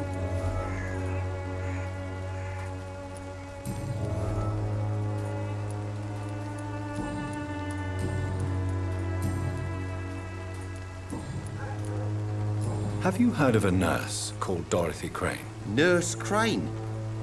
So the bitch really is a nurse, then? Always thought she was just some crafty foreigner, that one.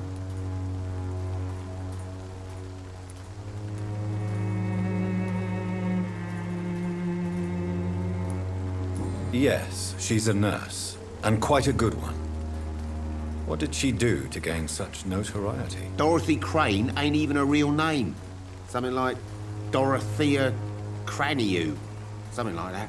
Came to England fleeing the war, I was told. That doesn't explain why she irritates you so much. Your precious Nurse Crane gives away medical supplies and prescriptions for free.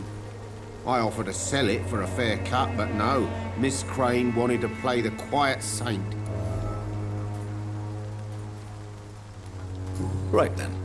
Show me what you have.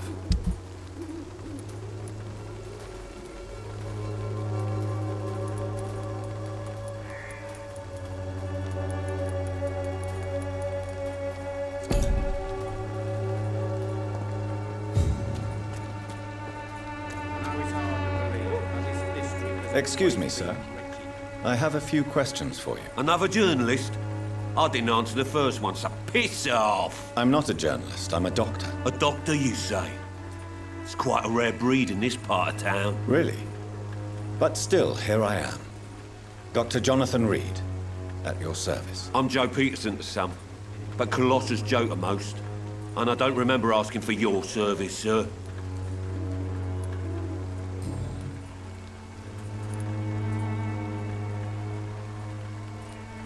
May I ask what you do around here? I do whatever I want, and sometimes even more. Now sod off. According to you, physicians are scarce in this part of town. Why is that? Not familiar with this neighborhood, are you? I guess your fancy colleagues are too afraid of being stabbed in the back. This part of town does have quite a reputation. Would you say it's justified? Totally. Look at me, for instance. I always look my opponent in the eye before knocking him out. How did you become the local bully everyone is afraid of, Joe? There's no pride in roughing up poor bastards. But this is the only job I've found. And it pays well, too. A job? So you're racketeering for someone else? I got enlisted by the Wet Boot Boys, a gang from the docks. I'm their muscle for their dirty work.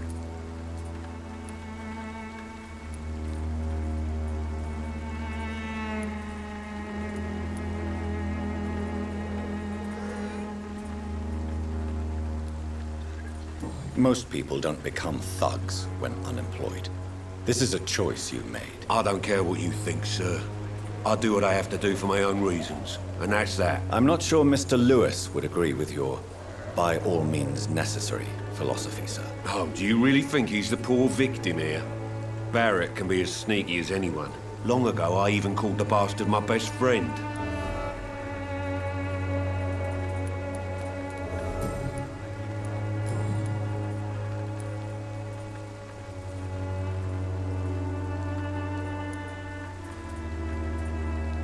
Why do you keep on working for the gang, Joe? You know it doesn't suit you. It's true, I hate this job. And I know I made some bad choices, but I'm a wet boot boy now, and people won't forget it. You could leave tomorrow. Start another life in another town. That's easy for you to say, Doctor. We are poor. My son's weak, and there's no way he'll endure another disappointment. Harry doesn't seem happy living in Whitechapel. Why did you make him come here? I've always put my son's interests above everything else, whatever he may think. Our house is small but affordable. The walls are thin, but the door is solid. You really love your son, don't you, Mr. Peterson? He's my pride and joy. Even if he hates me for the choices I make and pushes me buttons more than he should.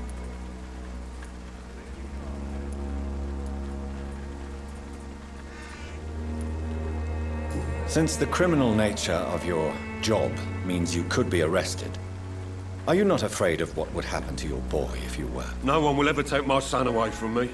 If that ever occurred, I'd hunt the bastard down and rip off his head with my bare hands. Do you have any regrets? Only one. Not to have my beloved wife by my side. She died when Harry was little. My sweet Jane. She gave the boy confidence.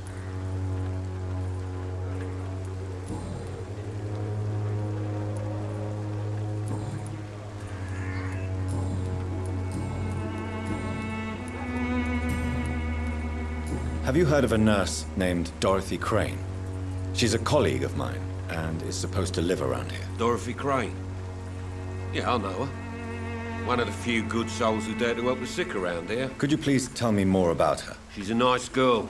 Tries to help the migrants. I offered to give her a hand, but she said my reputation would attract too much attention.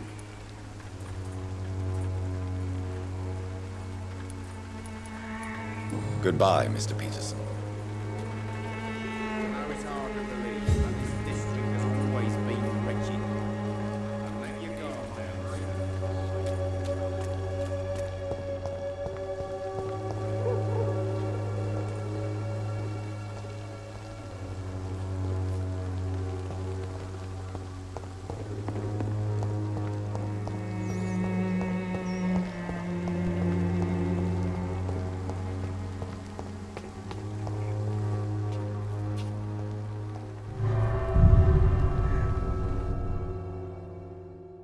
Okay, I wasn't expecting that.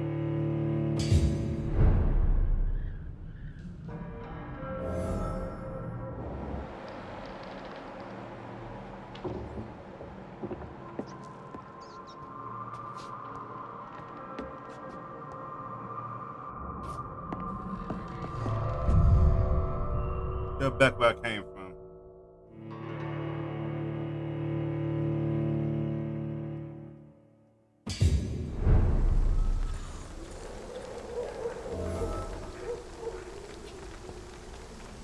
Alibi.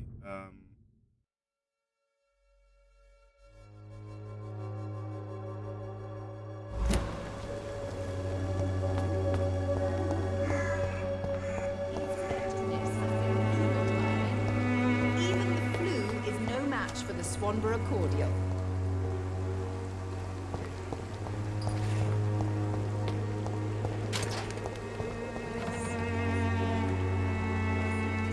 Good evening, Benjamin.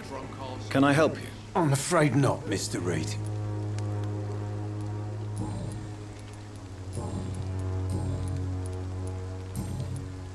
A gun, alcohol, and a bad temper make a terrible cocktail, sir. Goodbye for now.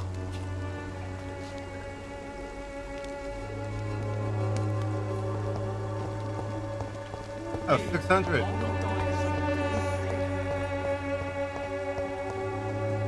Yeah, 600.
effectiveness has been proven by many.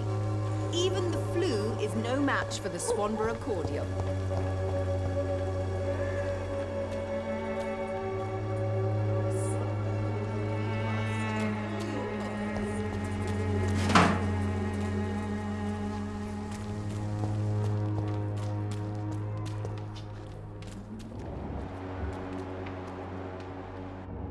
It's locked.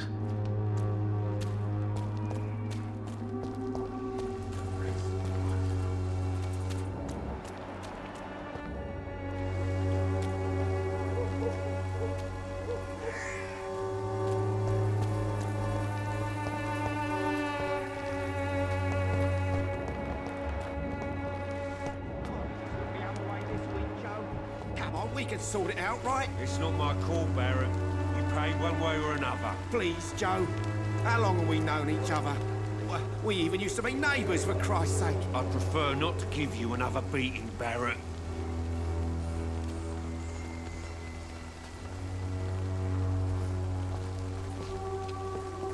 Fancy buying something, sir? You never lose your focus, do you?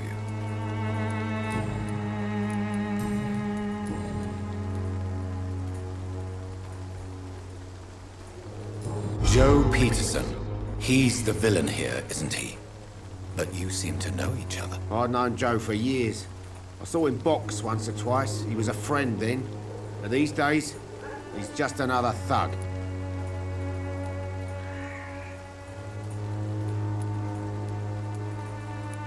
And no one has ever stood up to this thug. Nobody would be fool enough to stand against the wet boot boy. What can you tell me about Mr. Peterson? Besides his behavior toward you, obviously. Colossus Joe was a decent boxer, good one even. But after his wife passed away, he found every excuse to stop training. Just wanted to pick fights with everyone.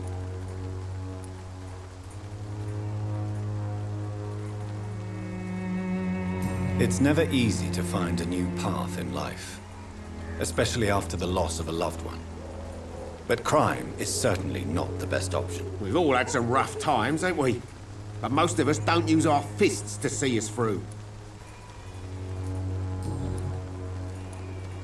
What do you know of Harry Peterson? The boy seems so fragile, not like his father at all. Harry's a good boy, but he spends most of his time complaining. He's had it tough, all right, but he needs to grow a pair. What troubles him exactly? Well, despite being his father's son, almost everything, I think. He never wanted to come to Whitechapel in the first place. Hates this place more than most of us.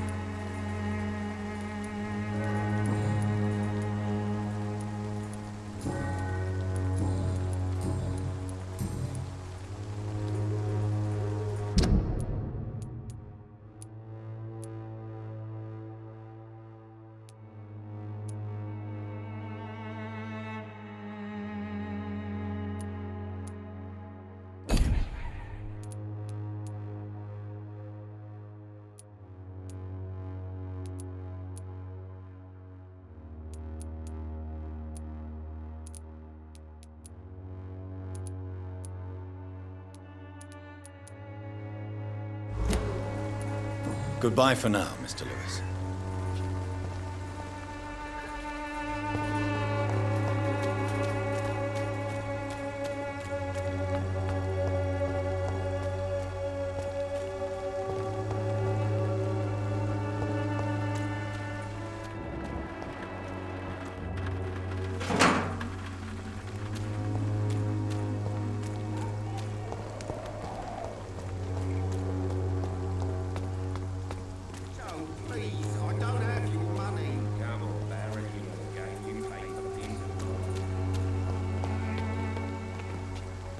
Don't be shy, handsome. What can Christina... I'm not looking for what you're selling, but I'd like to ask you a few questions, if I may. I'm a doctor, Dr. Reed. All right then, but be quick, though I usually get paid when I open my mouth. Okay, I know your profession. Christina, have you been examined? The epidemic is spreading fast in London, and you could be exposed. or expose others. I don't like doctors or hospitals, but I don't like you asking questions.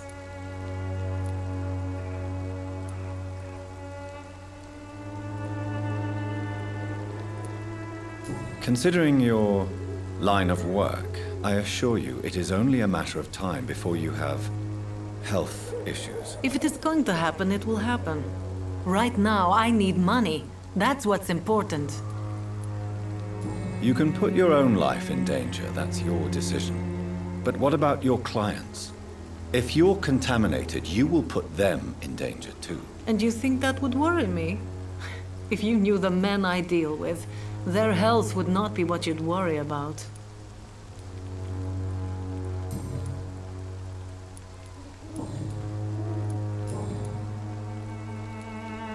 Tell me about yourself. Are you joking with me?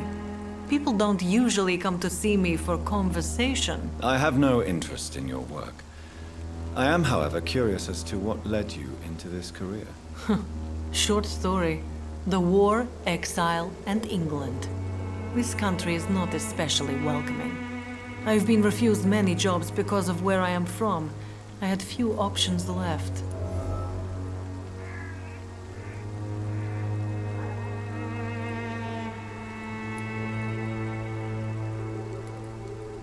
I always thought I was the master of my own fate.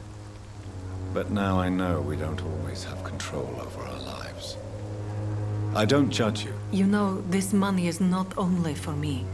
I have good reasons to need this money quickly, but it is not your concern, Doctor.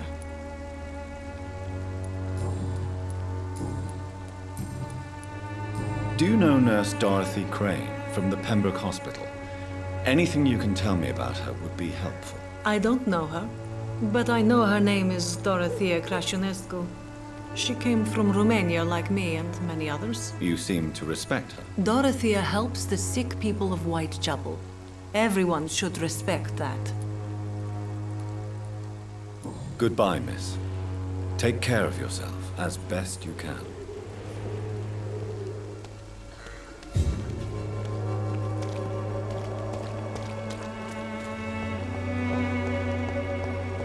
I'm cheap and I'm clean, I promise.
I cannot enter.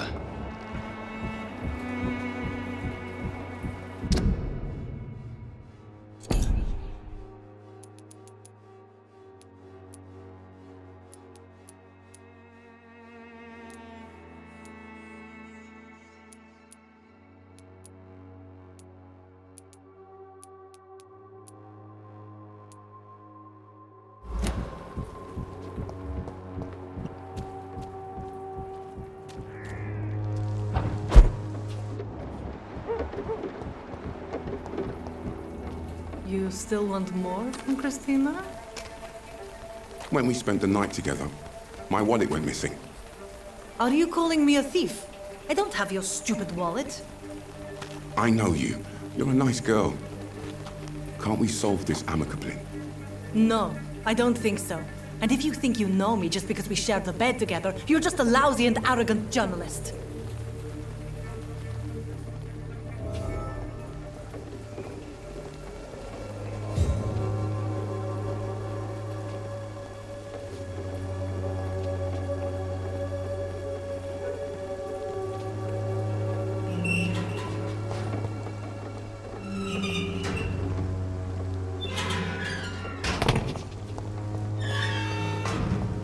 It's locked.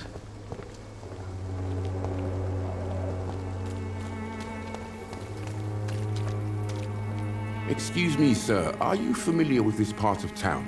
Name's Clayton Darby, reporter. Sorry, I'm new to Whitechapel. But perhaps you could help me since you're a journalist. My name is Jonathan Reed. Dr. Reed, the famous surgeon. I'll gladly help if I'm able, sir.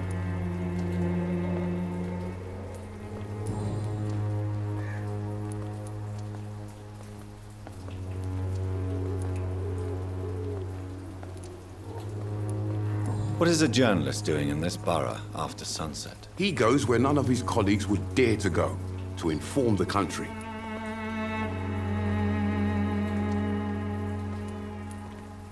So you risk your life to reveal the truth. I saw many reporters do the same during the war. Whitechapel is the crucible of so many untold stories and tragedies. I want people to know them. That's quite honorable of you. But is the public interested? Not at all, sir. And that's why I'm an independent journalist, hoping to sell some stories.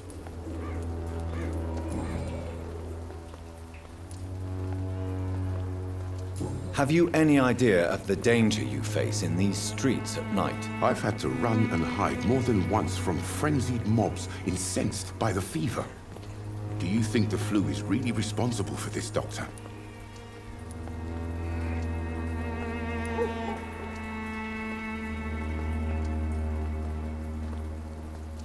I must confess, some of my rational views have been shaken by recent events. I'll remember to stay away from the district's roughest streets then.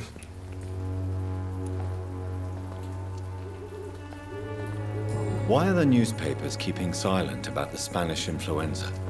It's as though none of you care. There's a war going on. People shouldn't be demoralized by news of deadly diseases.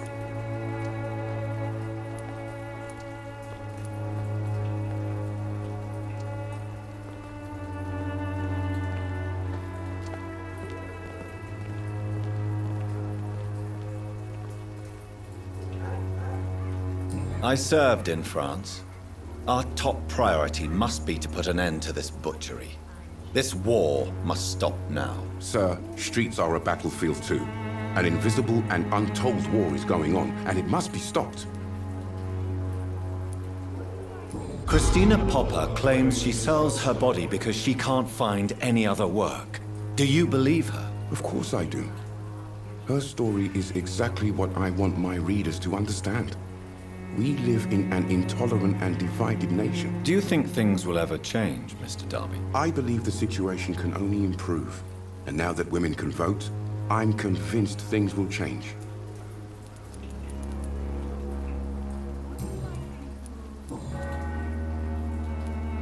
Tell me, Clayton, do you really think this young woman stole your wallet? Christina? Yes. I recently met her. A nice girl, despite her questionable conduct. How exactly did you meet Christina? During my investigation, I offered my hotel room to her to rest and get away from the street. And what happened? The next morning, my wallet and my watch had disappeared. I suppose that's what you get for being a good Samaritan.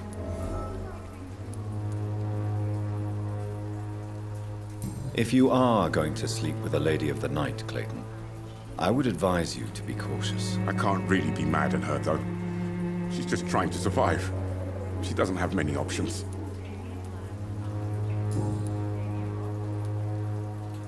Was it wise to become so intimate with a woman you were supposed to interview, Clayton? Maybe it was. But I have learned to look for the inner truth and beauty in people.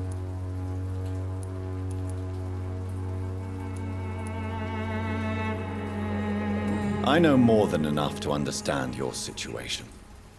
For a reporter, you certainly lack impartiality. I would have expected more open-mindedness from an educated man like you, Dr. Reed. If you have no further wisdom to impart, I shall take leave. Oh no, I blew something.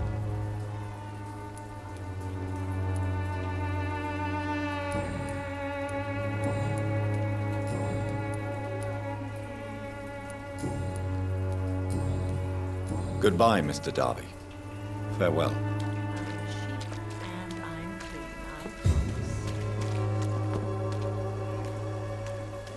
Good evening, Christina. Change your mind, Mr. Reed?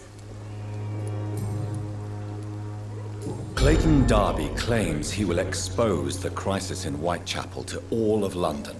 Do you believe him? I believe Clayton's courage will erode with time, until he finally leaves Whitechapel to start another fight somewhere else.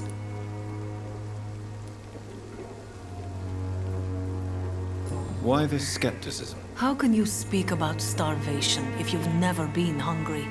Or about poverty? Or anything else you have never suffered from? Are you talking from experience? I've seen your type come here to get a good fuck in a cheap room or a dark alley before going back to their fancy houses in the West End.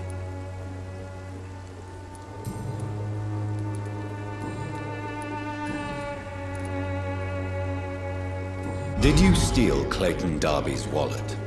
Tell me the truth, Christina. Of course I stole it. But I never thought he would come back to look for it. Why did you do it? He seems to trust you. For a time I thought he was different from other men. In the end, he just wanted to sleep with me. Same as the others.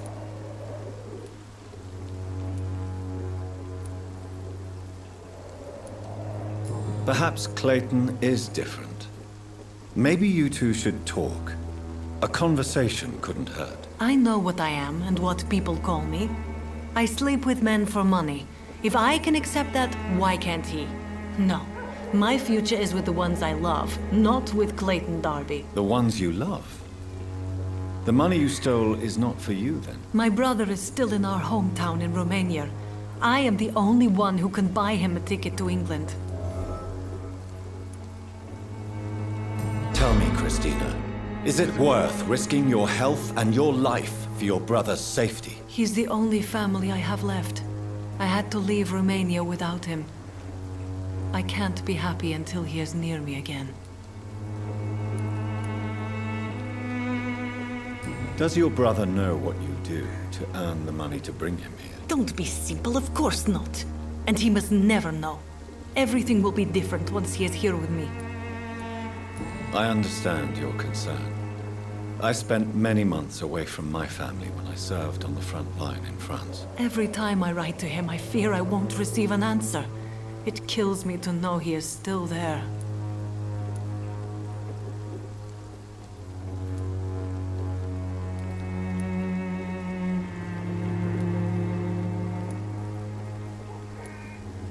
But what about your life, Christina? Are you so worried about your brother's survival that you'll risk your own? You think you know it all because you fought in the war. But my brother is no soldier. I know. We all understand the risks to soldiers, but we don't necessarily recognize the civilian casualties caused by these conflicts. Yes, wars are decided by rich men who will never take the risk of being shot, raped, or maimed.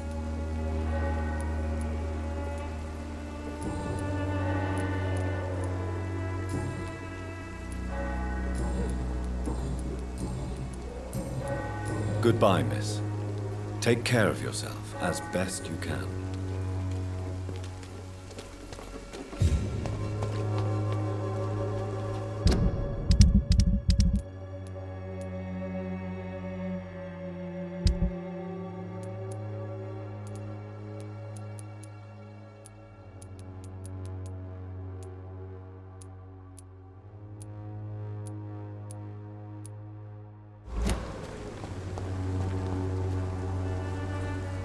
Forgive my interruption. Do not apologize, my son. Father Tobias Whitaker is always happy to teach mortals about the incoming Armageddon. I am Dr. Jonathan Reed, and I just have a few questions. A scientist? You are much more lost than I thought, my son. That was rude.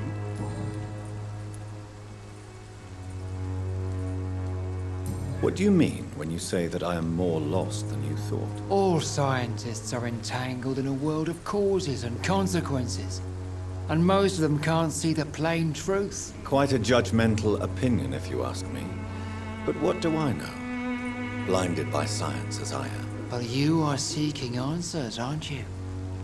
Answers about the Armageddon about to strike the city. Answers about the hidden truth.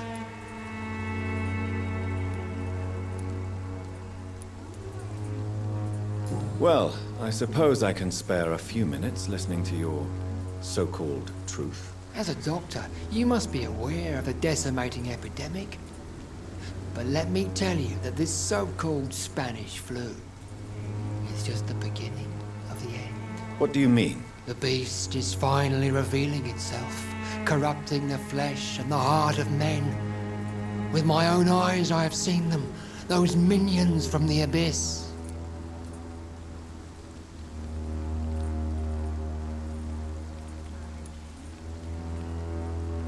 Really? And what would be your answer to this biblical threat? We must fight the disease before this legion outnumbers us. But not with scalpels and microscopes. No.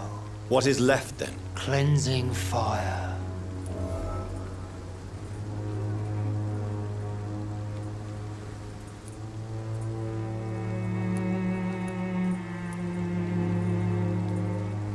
What do you mean when you say that I am more lost than you thought? All scientists are entangled in a world of causes and consequences. And most of them can't see the plain truth. Quite a judgmental opinion, if you ask me. But what do I know? Blinded by science as I am. But you are seeking answers, aren't you? Answers about the Armageddon about to strike the city. Answers about the hidden truth. I am. But the answers I seek are based on facts, not superstition. Tell me, Tobias, what exactly is your plan concerning the cleansing of this city? God will recognize his own. More than once this city has risen from the ashes, hardened and purified by the flames.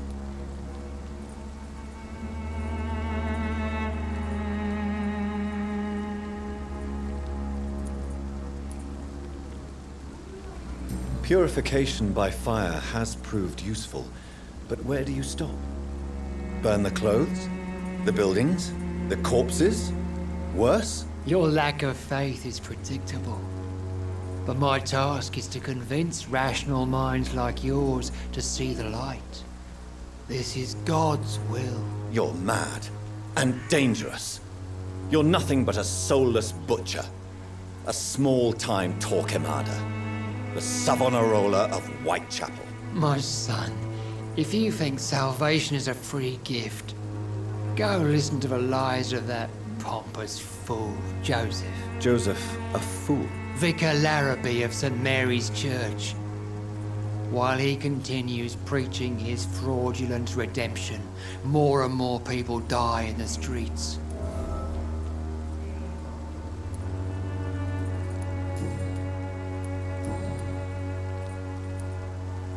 Have you any friends? Any family left in these terrible times? No. But I have a disciple I see as my son. He is so devoted. I sent him to preach the good word in the heart of this corrupted city.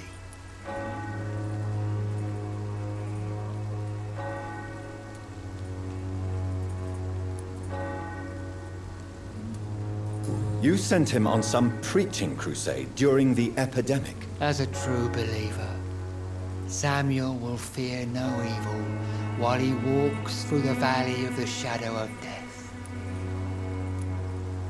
Where did you send him? I sent Samuel to the Stonebridge Cemetery, where the pestilence and evil grows night after night.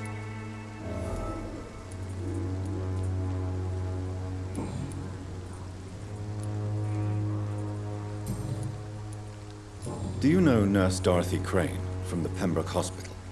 I'd like to know more about her. I don't like the liberal ideas of nurses, but I especially abhor that Nurse Crane you mentioned. Why do you hate Nurse Crane more than other nurses? Before coming to London, she was a member of the communist resistance in her country. That's what happens when you let a woman get involved in politics. So you're not exactly a fan of Florence Nightingale's work. But nurses are essential for modern healthcare. Nuns should be the only women allowed to take care of male patients. It's obvious only they have the necessary moral fiber.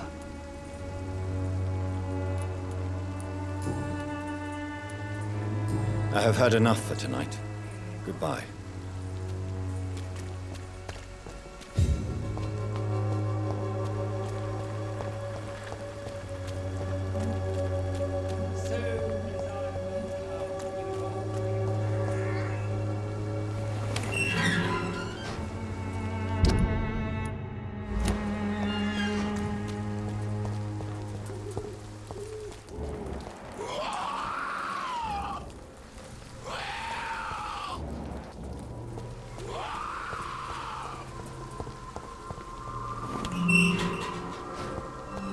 I have 800.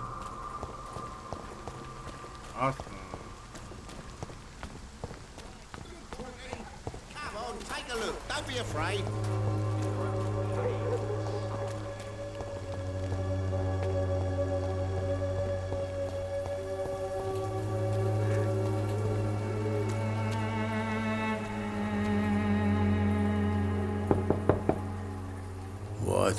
What do you want? Leave me alone. Good evening, sir. I'm Dr. Reed. I'm looking for Nurse Dorothy Crane. There is no Dorothy Crane here. Now goodbye. I'm afraid this medical leaflet says the opposite, sir. Really? Well, I'm afraid I'm going to close this door right now. Go bother someone else, Mr. Doctor. To enter that house, I must discover who this man really is. Maybe I could start by observing what he's up to.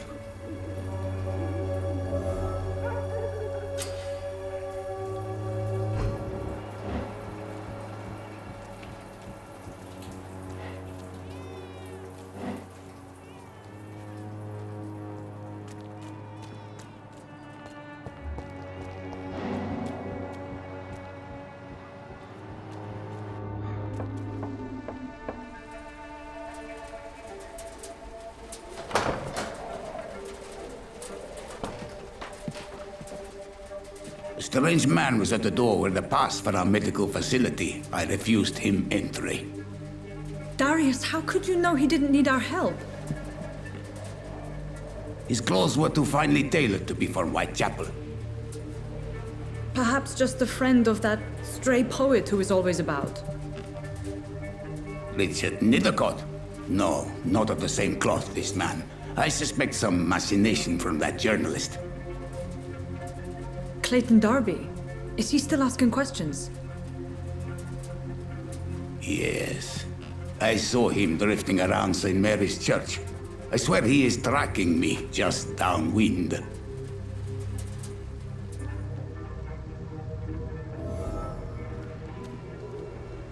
I must talk to that journalist or the poet. They must know about Darius. Nearby the church they just mentioned.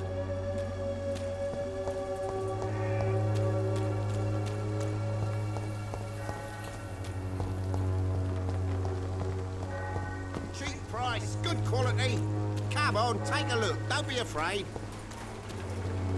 Home will not protect you, for there is no... Good evening, Mr. Whitaker. It's Father Whitaker, my son. So, are you still lost in your rational delusions?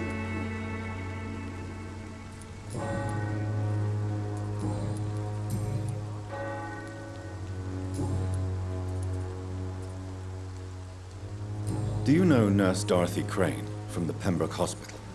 I'd like to know more about her. I don't like the liberal ideas of nurses, but I especially abhor that Nurse Crane you mentioned.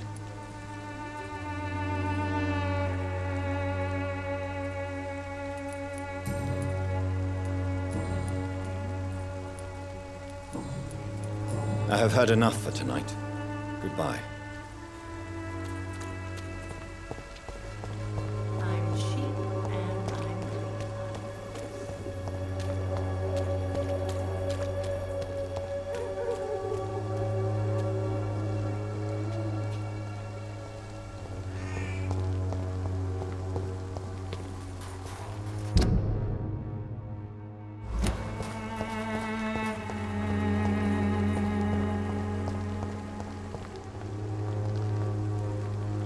Good evening, miss.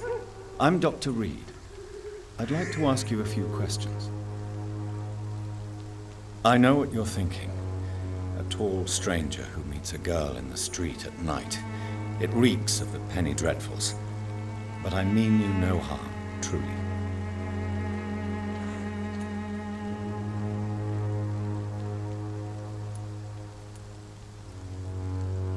I know you understand what I'm saying. Your silence has nothing to do with you being mute, does it?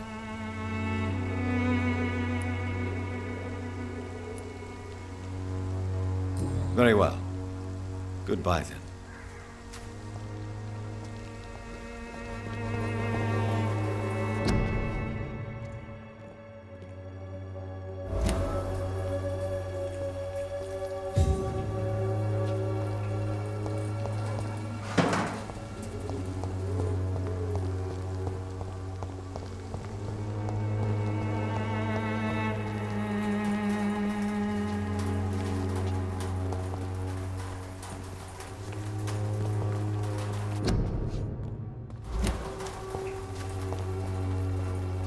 Hello again, miss.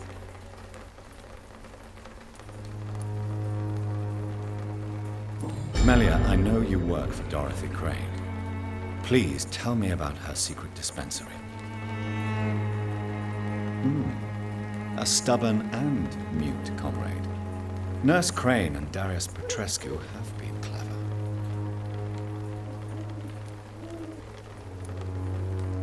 Very well. Goodbye then.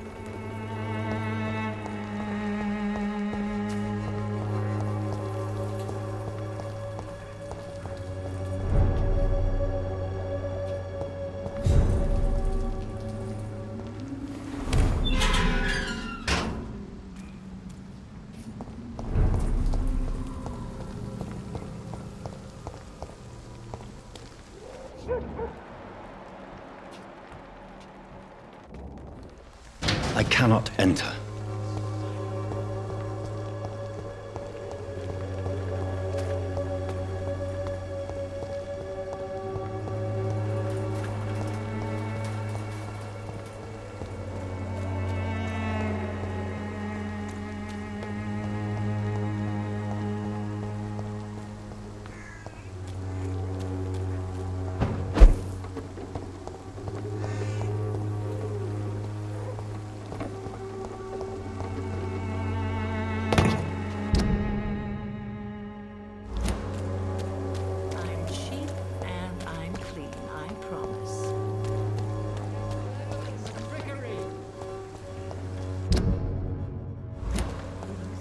You are blinded by your false faith, imprisoned by your daily routine, unable to see the true horror around you.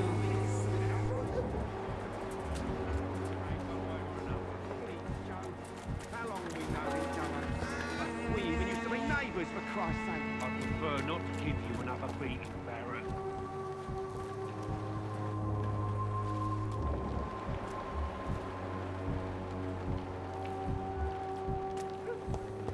Cheap price, good quality. Come on, take a look. Don't be afraid. Cheap price, good quality. Come on, take a look.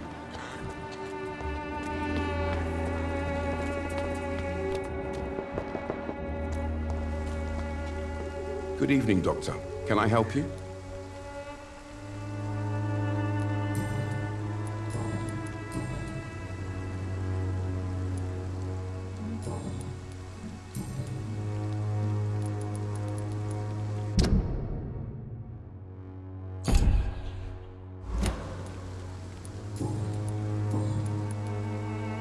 Do you know that Christina is hoping to pay for her brother to travel to England in the near future? I see. No, she didn't tell me that. But that explains many things. Do you believe she will ever see her brother again? As long as the war rages in Europe, I'm afraid her chances of seeing her brother again are slim to none. I heard you're investigating an underground medical dispensary in Whitechapel. What do you know about it? Not much, I'm afraid.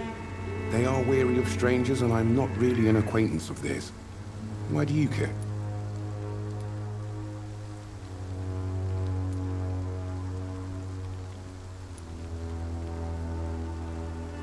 I'm a doctor, Mr. Darby. I care about everything involving public health and this epidemic. Are you sure you're not just concerned about the repercussions that a scandal involving a certain Nurse Crane from the Pembroke Hospital would bring? Without a doubt, you are a damn fine journalist, Mr. Darby. What do you know of her accomplice, a man named Darius? I don't know much about the man. He's very cautious, never goes out, doesn't seem to have any friends or family.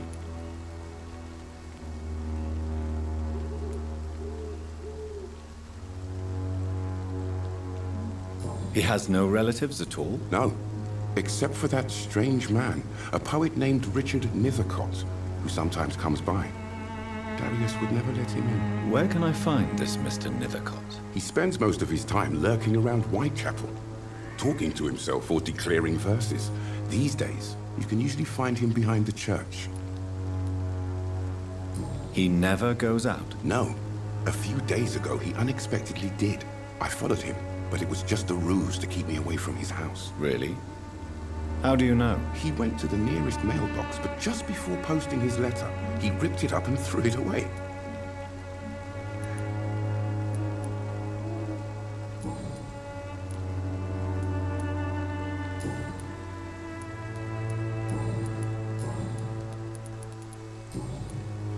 Goodbye, Mr. Darby. Farewell.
Good evening, sir. I'm Dr. Reed. I would like to ask you a few questions. Please be my guest. Although I may not be the best informant regarding this part of town, my words speak about that which the eyes cannot see. Really? Are you an artist of some kind? I'm a poet, sir. Richard Nethercott, at your service.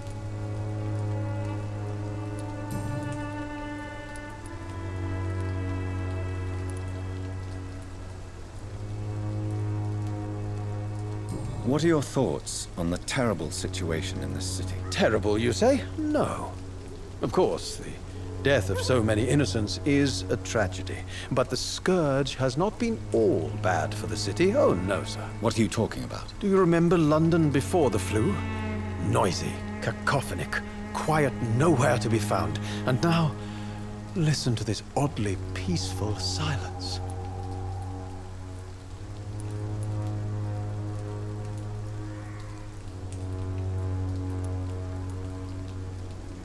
Yes. The enjoyable silence of the grave. You have a unique perspective on the situation, I must admit. Most people fail to understand my perspective. I don't blame them. But how could I call myself a poet if I veiled my feelings? May I ask what you're doing at this hour of night, sir? Do you live here? Not at all. I'm just enjoying the pleasure of a quiet walk. Though night talks are always preferable, if you ask me. Especially with strangers.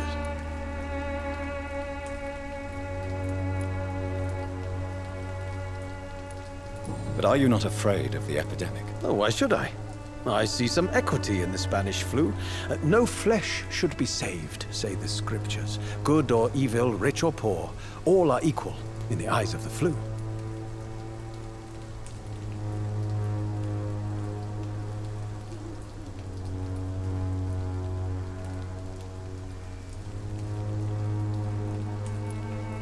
If you say so.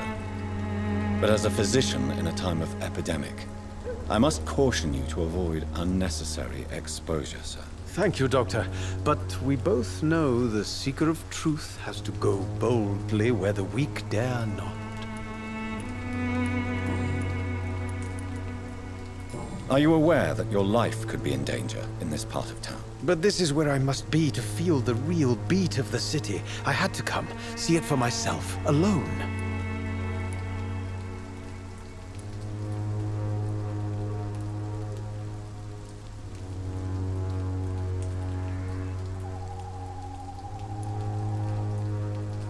I understand your need for solitude, but it's not safe around here. I don't care. I don't have many friends, Doctor, and my family despises me. If some misfortune came upon you, who would be here to help you? Well, you, for a start, my dear Doctor.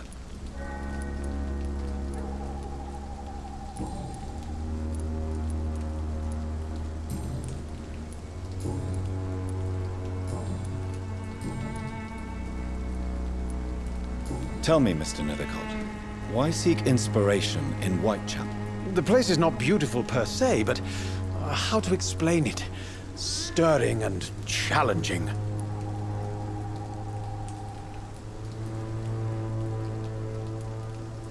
In what way, exactly? The struggle by gaslight, the barren smiles and the added hunger under the rain. If you say so. Such vibrant antagonism and vivid paradox. The stripped humanity raged across each street. Vivid, of course, yes. And what about the poignant distress? Oh yes, the poignant distress. You see what I mean, don't you? That's what I want to write about, and that's what Whitechapel is made of. Do you not think it a little morbid? On the contrary, sir. Whitechapel is full of life, full of beauty. Just like my dear muse, the wonderful Camellia. What can you tell me about Camellia? Not much. And that's the beauty of it. She can't speak, you know. She's a locked mystery who exhales kindness and sweetness.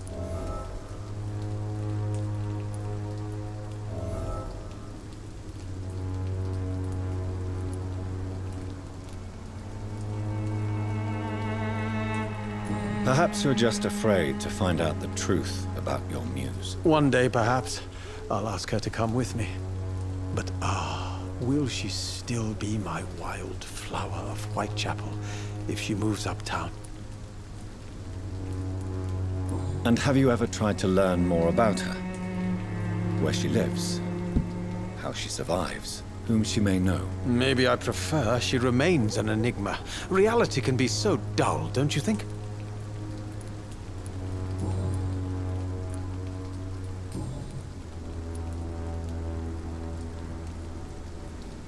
Did you know the mute florist is a member of a secret society? No, I didn't. But I thank you for this information, sir. For it only enriches the mystery surrounding the precious camellia.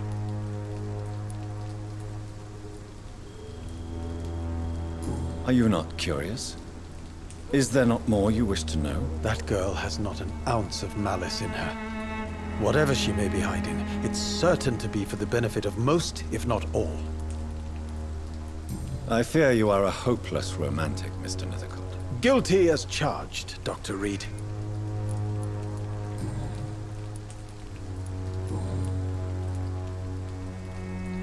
May I ask you a few questions about the district? Extraordinary part of town, is it not? I'll be glad to help you, if I can.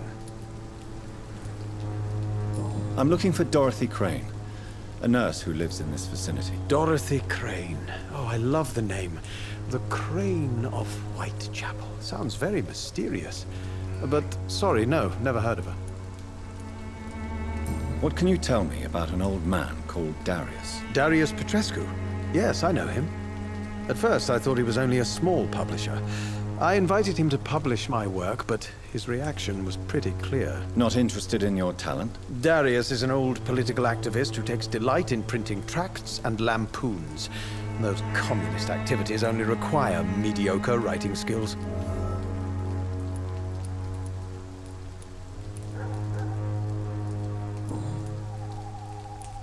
I'll leave you alone, sir.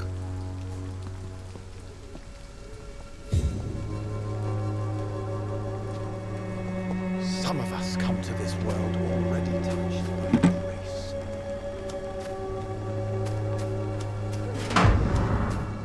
Oh, Camellia, the silent flower of Whitechapel. An angel made flesh, I tell you.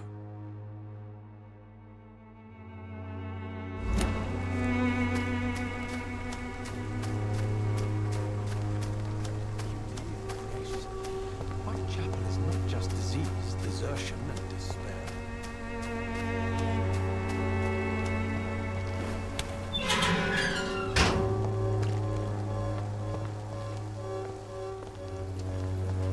Hello again, miss.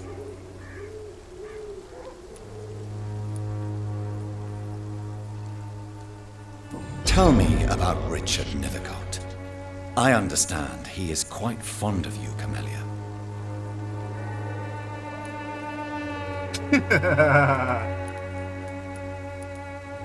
I know you understand what I'm saying. Your silence has nothing to do with you being mute, does it?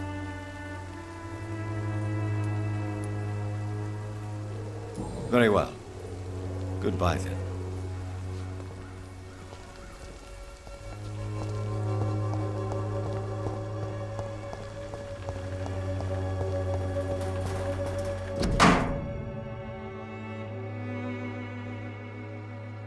The content of Darius' letter to his children could give me more leverage to enter. Darius is a bit less of a mystery now. It should not be that difficult to incite him to let me in.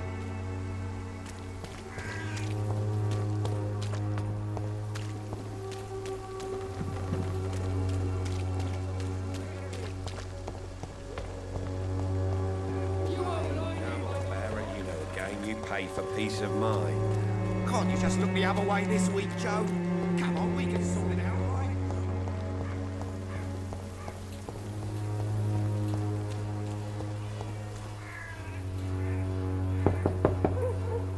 Mr. Petrescu, just 1 minute, please. You again? Go away.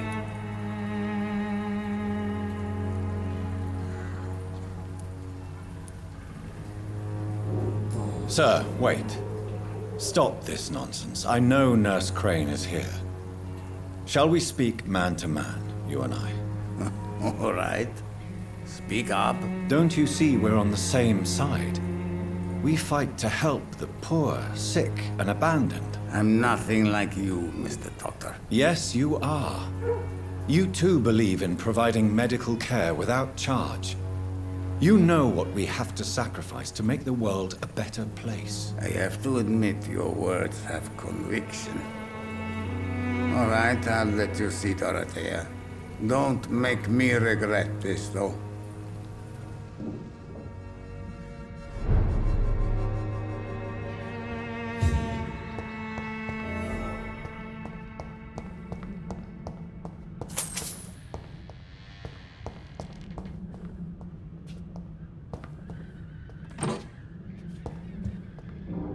It's locked, all right.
I need help!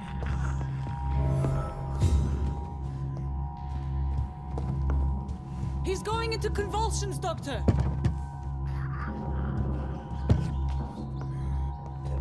Dr. Reed, do something! What do we have here, nurse? Patient Raz Van Vasily. High fever running on 3 days. Complaints of dizziness, muscle aches, and head pain. Diagnosed with influenza. Treatment? Aspirin and salicin for the fever and discomfort. Liquids for dehydration, but he's having trouble keeping even water down.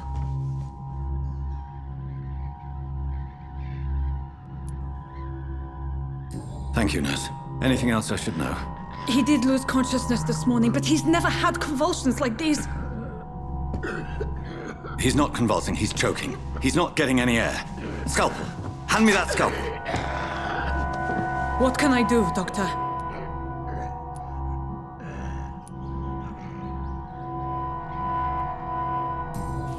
It's too dangerous to operate with these convulsions. Sedative, nurse. Do we have any anesthetics? I'm sorry, Doctor. None at all.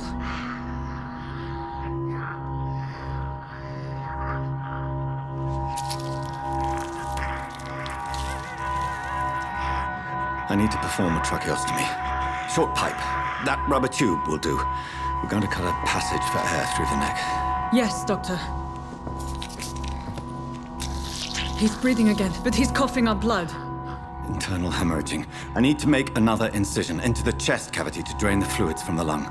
Prepare another tube. A thoracostomy. Doctor, we've nothing to fight the infection. We need an aseptic environment.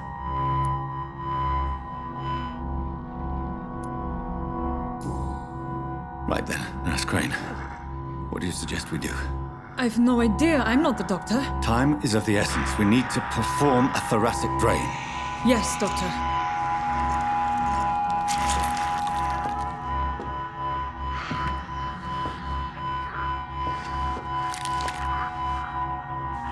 He's still bleeding, Doctor. I'm losing his pulse. The drain must have punctured the intercostal artery. There's too much blood. Are you all right, Doctor? I can't see.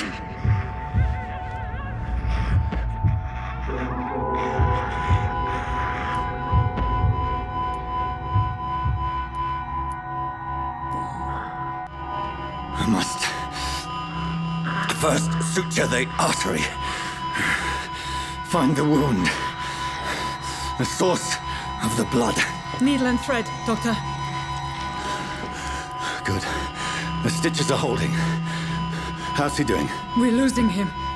We've lost his pulse. He's dying, Doctor!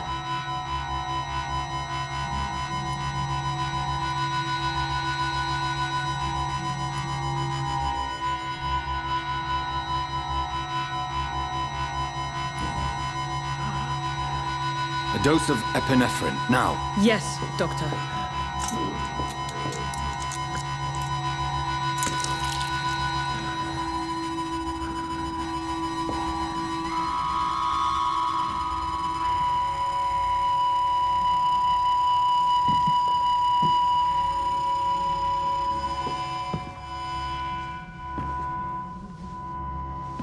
Then what happened? Did we save him? We've lost the pulse. He's gone, Doctor. Nurse, we did everything we could. Truly? Everything you could. Is that how you'll report this in your log? Is this how the war went? Piling up one poor corpse beside the next? This was not an influenza-induced seizure. I've never seen symptoms like these on the continent. Neither have I. But the previous symptoms leading up to this attack were the same, indistinguishable from the epidemic. No. There was something more vile in these reactions. Something primitive. There have been numerous reports of mental breakdowns caused by the fever that accompanies the flu itself, Doctor. Yes, but... I'd best take some samples of the blood for analysis.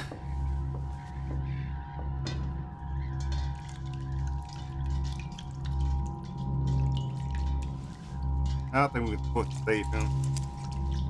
I had the feeling he was a vampire. I doubt you're here to test my bedside manners.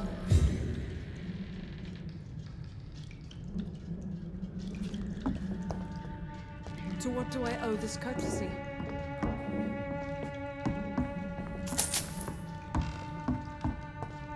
This is an unfitting place for the illustrious Dr. Reed. You shouldn't be here. I suspect it was more than intuition alone that led you to us. So, how might I be of service, Dr. Reed?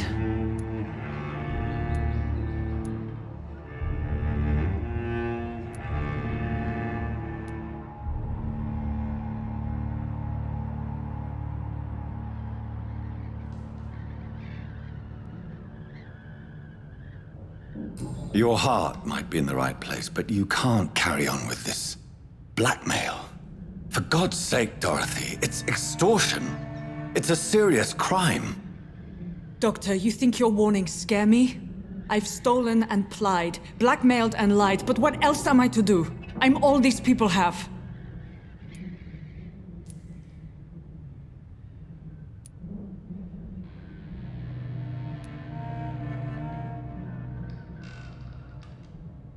Dr. Swansea is a sensible and honest man.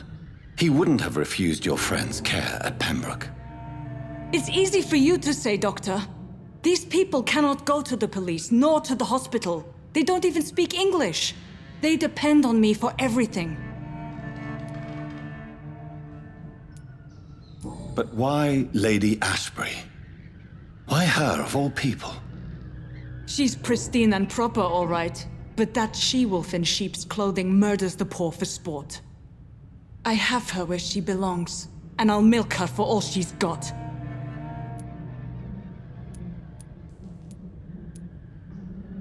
So, the end justifies the means. Is that your defense?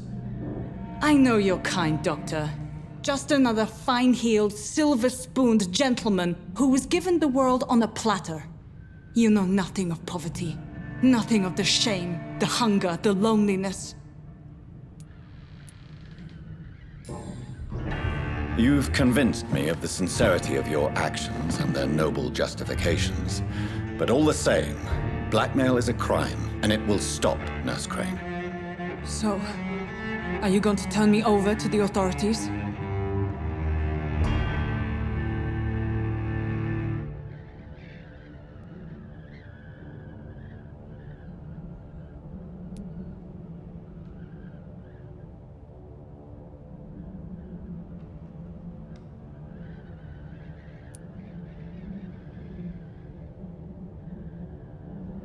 Listen very carefully, Dorothy.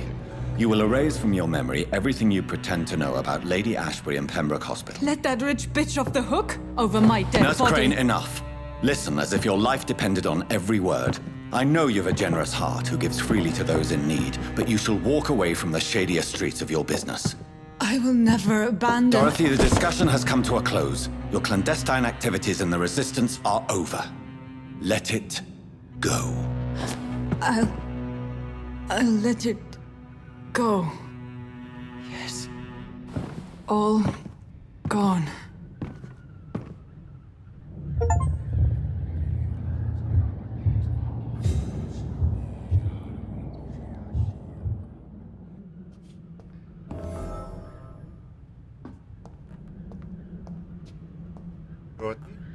Dorothea?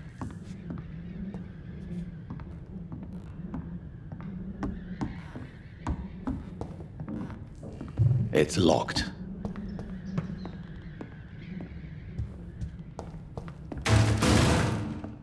What was it?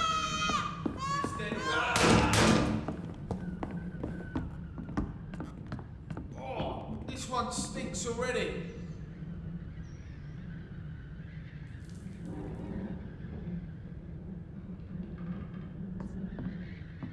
Why are they in here?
You got a lot of patience here.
human blood. Whoever left these marks did so deliberately.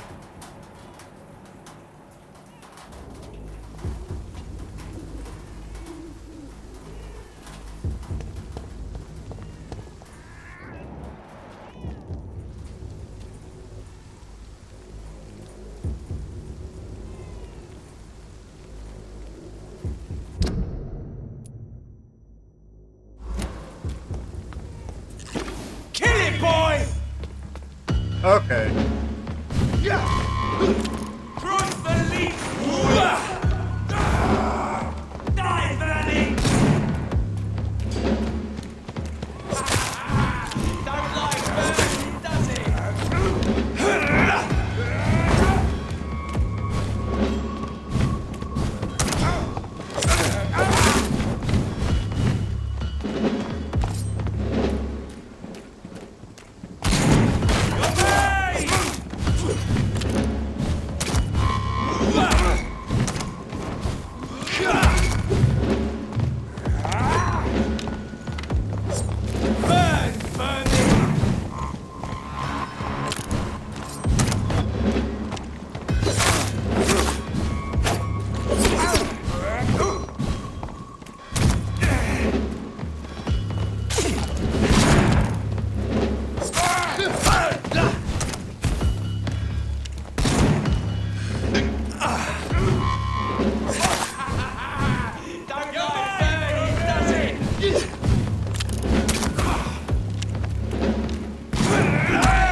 I'll take his head!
Oh.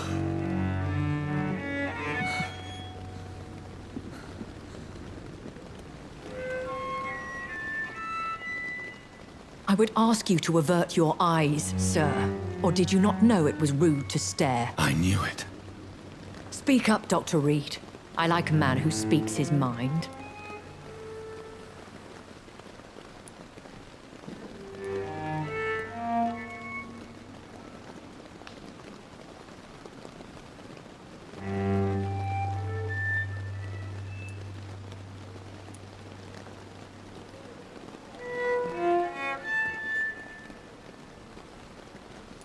What should I tell her? What prevails in the end, I wonder? The desire for blood, or to be of service to man? Spare me your sarcasm, Jonathan. You are but newly born in this world.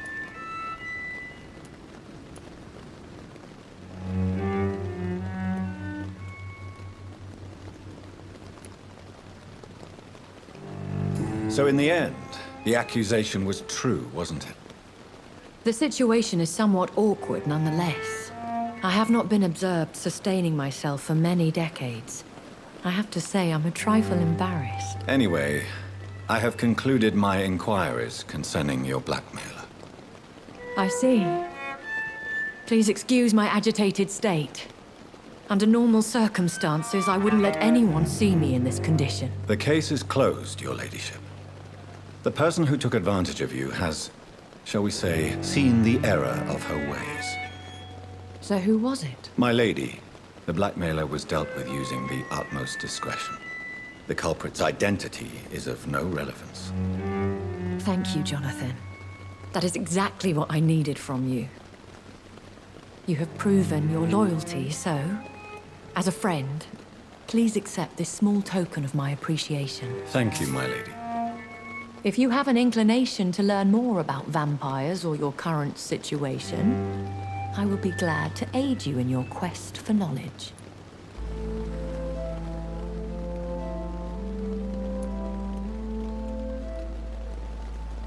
About me.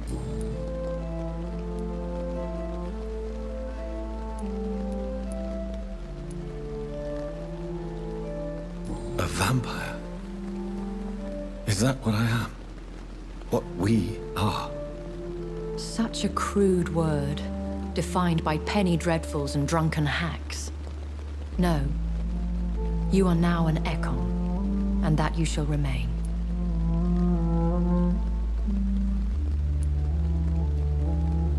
So we are Ekons. How can I identify us amongst other vampires? How to put it? All Ekon are vampires. But all vampires are not Ekon. We are but a branch of the immortal tree. Are you an Ekon too? Yes, I am. We are the closest thing to what man refers to as vampires.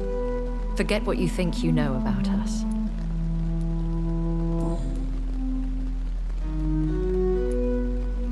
I don't understand. Why was I created and then left for dead? That is a question only the one who made you can answer. It's not normal practice. I doubt even if you find him, he will answer you, considering how cruelly he treated you.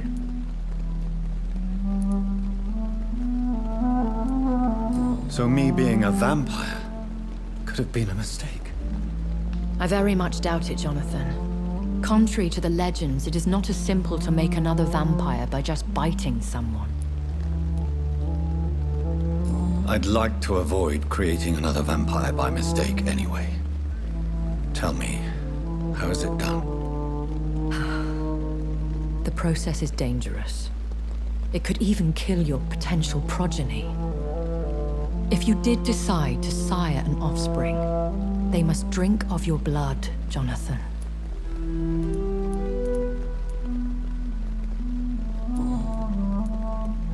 I've been hearing a voice talking in my head. Is this some kind of insanity? It feels like the voice of the vampire that created me. Hush. Tell no one this. It would be unwise to talk of such things amongst British immortals. Speak no more of your maker. How could this cause offense? Only the powerful immortals can mentally call to their progeny. No vampire or hunter will sleep easy, knowing that an unidentified elder is stalking the streets of London. Excuse my forwardness, but are you my maker? Me? Goodness, no. Only a foolish immortal would create a progeny without taking precaution, and I'm no fool.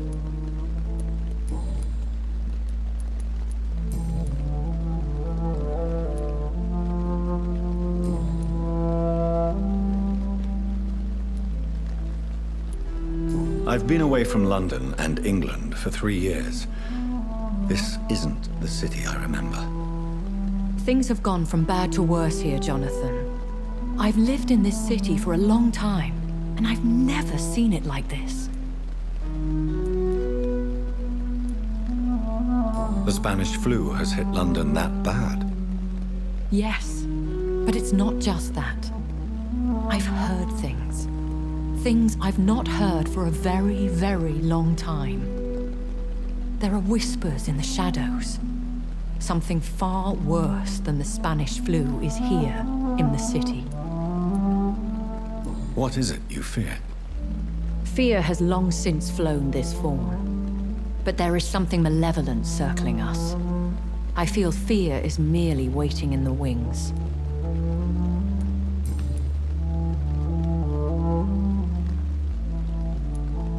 Are there many vampires here in London? Immortals are of a rare breed, and we often tend to hide. But you may occasionally meet some of us at night.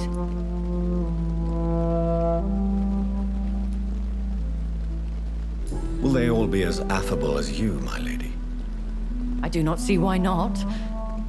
But remember, even the shark smiles before he bites. That sounds like a lesson from experience. Vampire politics are as intricate and sometimes tedious as a game of chess in a gentleman's club. I've learned from experience it is best to decline to play. Do you know any of them? Have you an idea of the identity of the vampire who attacked me? You mean your maker? No, Jonathan, I have no clue. But I fear he or she is as careless as cruel. To let you discover your new condition by yourself. What do you mean? Every now and then, you may discover an immortal in the deep of the night. But we are a rare and reclusive breed. Our progeny is almost never accidental.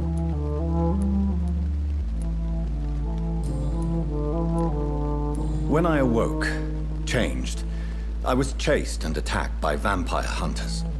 Prepared and well-trained. Though I can't be certain, more than likely it was the once glorious Guard of Priwen. You make them sound like some sort of cult. More a society, and like all the best ones, a secret society. I thought them almost gone, but it seemed they have been recruiting. Once glorious, but still dangerous. They have seen better days. But all fanatics are dangerous. You would be wise to stay clear. They are sworn to destroy our kind.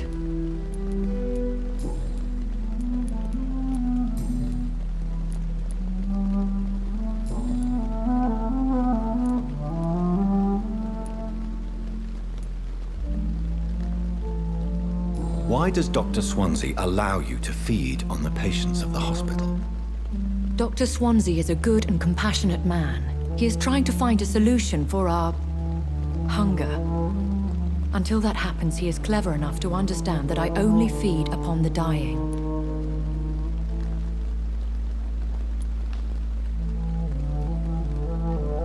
And no one suspected you of the murders. As you well know, suspicion has recently fallen on me of killing for pleasure. But you have my word, Jonathan. I take no pleasure in taking a life. What do you know about this Brotherhood of St. Paul's Stole? The Brotherhood is well known amongst London vampire society. As long as our kind is discreet, and as long as they do not interfere, we have come to a mutual understanding.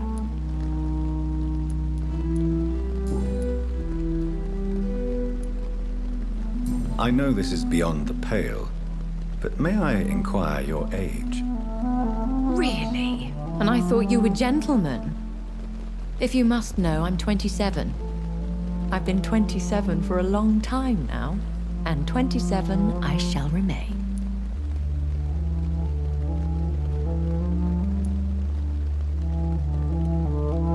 And who bestowed upon you this eternal youth? My maker. He left this isle a long time ago. Very well. But I believe there is more to this than you are saying. A lady has to have some secrets. Why did you save me in the canning factory? I could hardly stand by and watch such a promising young blood as yourself be torn to shreds by some gutter scowl.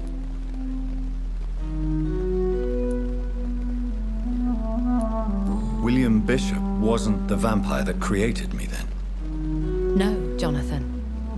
Whatever their strength and demeanor, Scowls are the progeny of careless vampires. It cannot be the other way round. What type of vampire is a Skull? Not a true vampire. The deformed offspring of lesser vampires.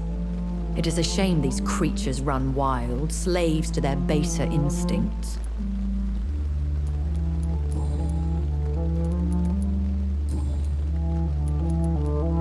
I bid you farewell, for now, my lady. I must quickly analyze the blood I took from Nurse Crane's patient.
Razvan Vasily was infected by Spanish flu, but also has the highly unstable blood of the Skulls.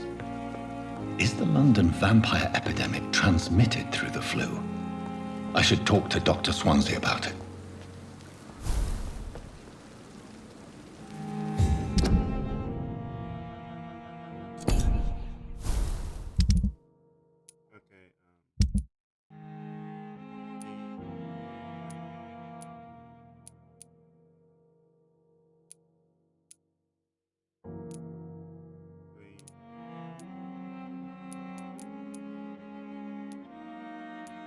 Well,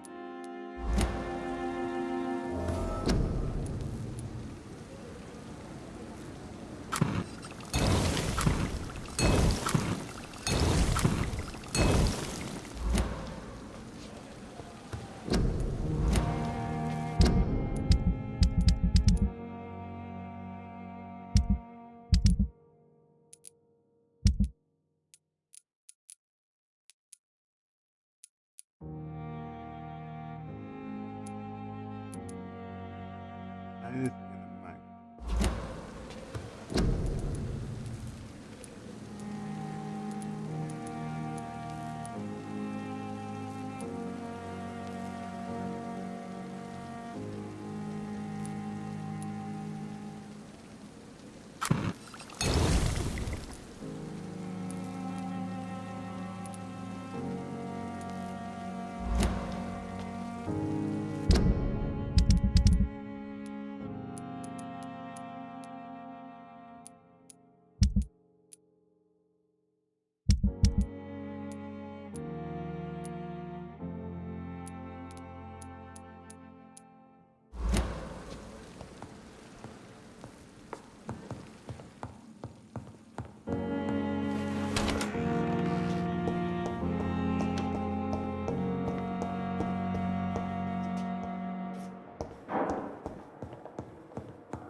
Evening, Edgar.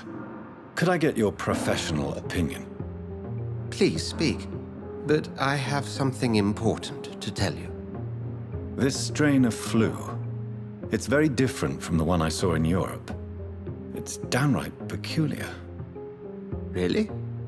What makes you say that?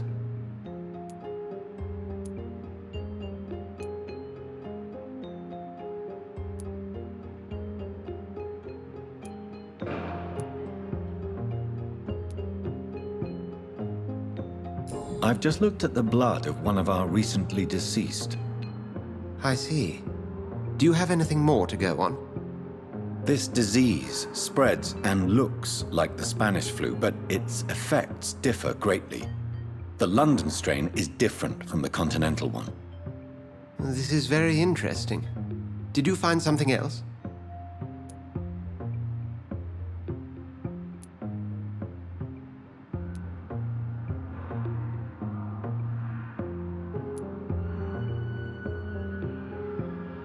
Yes. Unlike the flu, the infected begin to show an increase in outwardly aggressive behavior. More than simple agitation. Once docile people become violent. You mean like rabies? Is there a chance we could create a vaccine, Jonathan, like Pasteur? By the stove, that would be smashing. There's a lot we're not seeing here, but it is spreading, and quickly.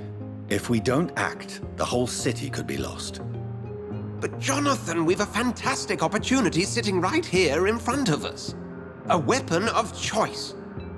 What on earth do you mean? Why, you, my dear boy. With your expertise and your blood, we could isolate the properties that course through your veins. Think about the possibilities.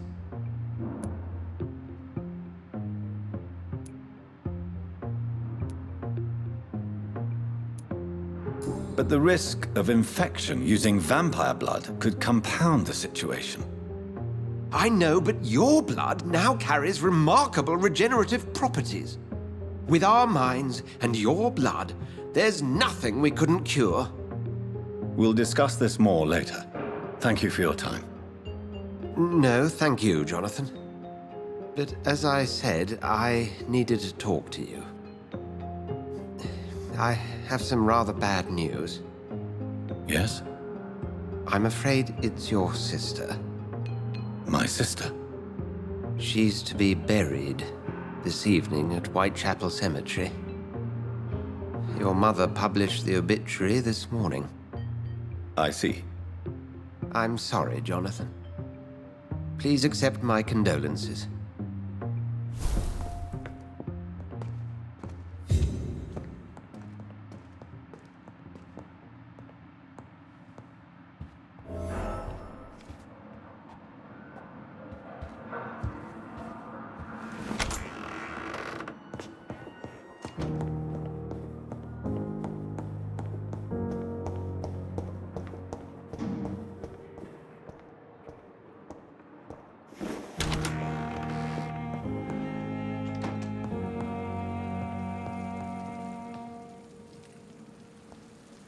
Okay, what can we get? What can we get?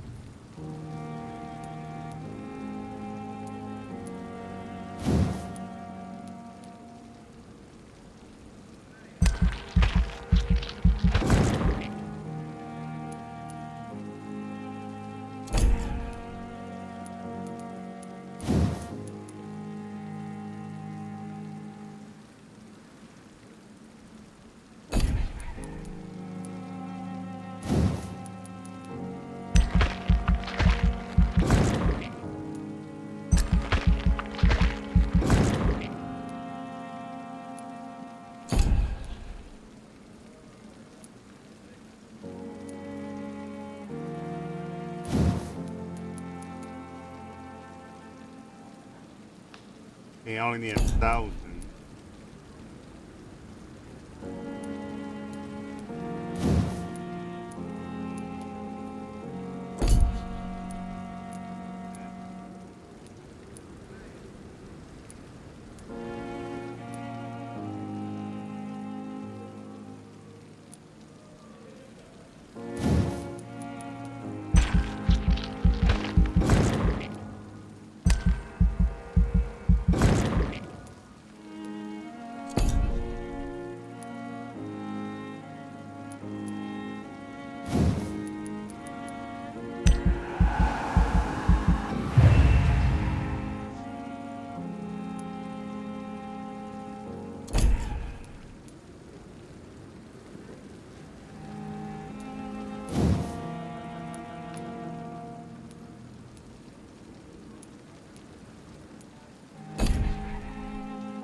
Okay.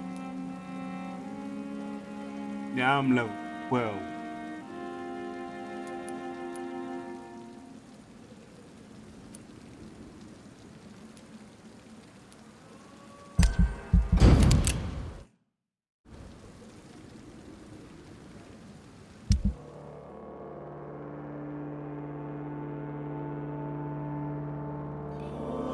Disappearance of Whitechapel.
she's just missing.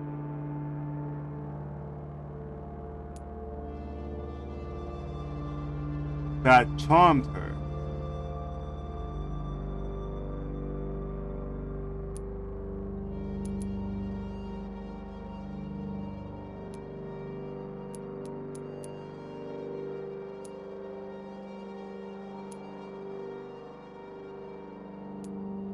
Okay.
So I should have made her resign.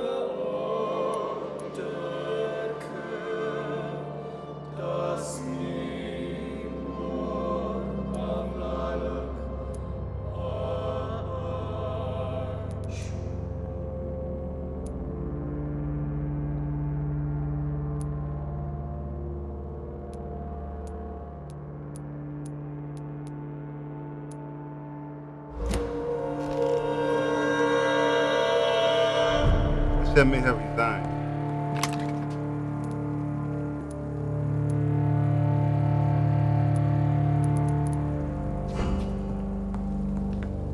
Okay, everybody, that's it for the stream. I hope y'all enjoyed. Booney out.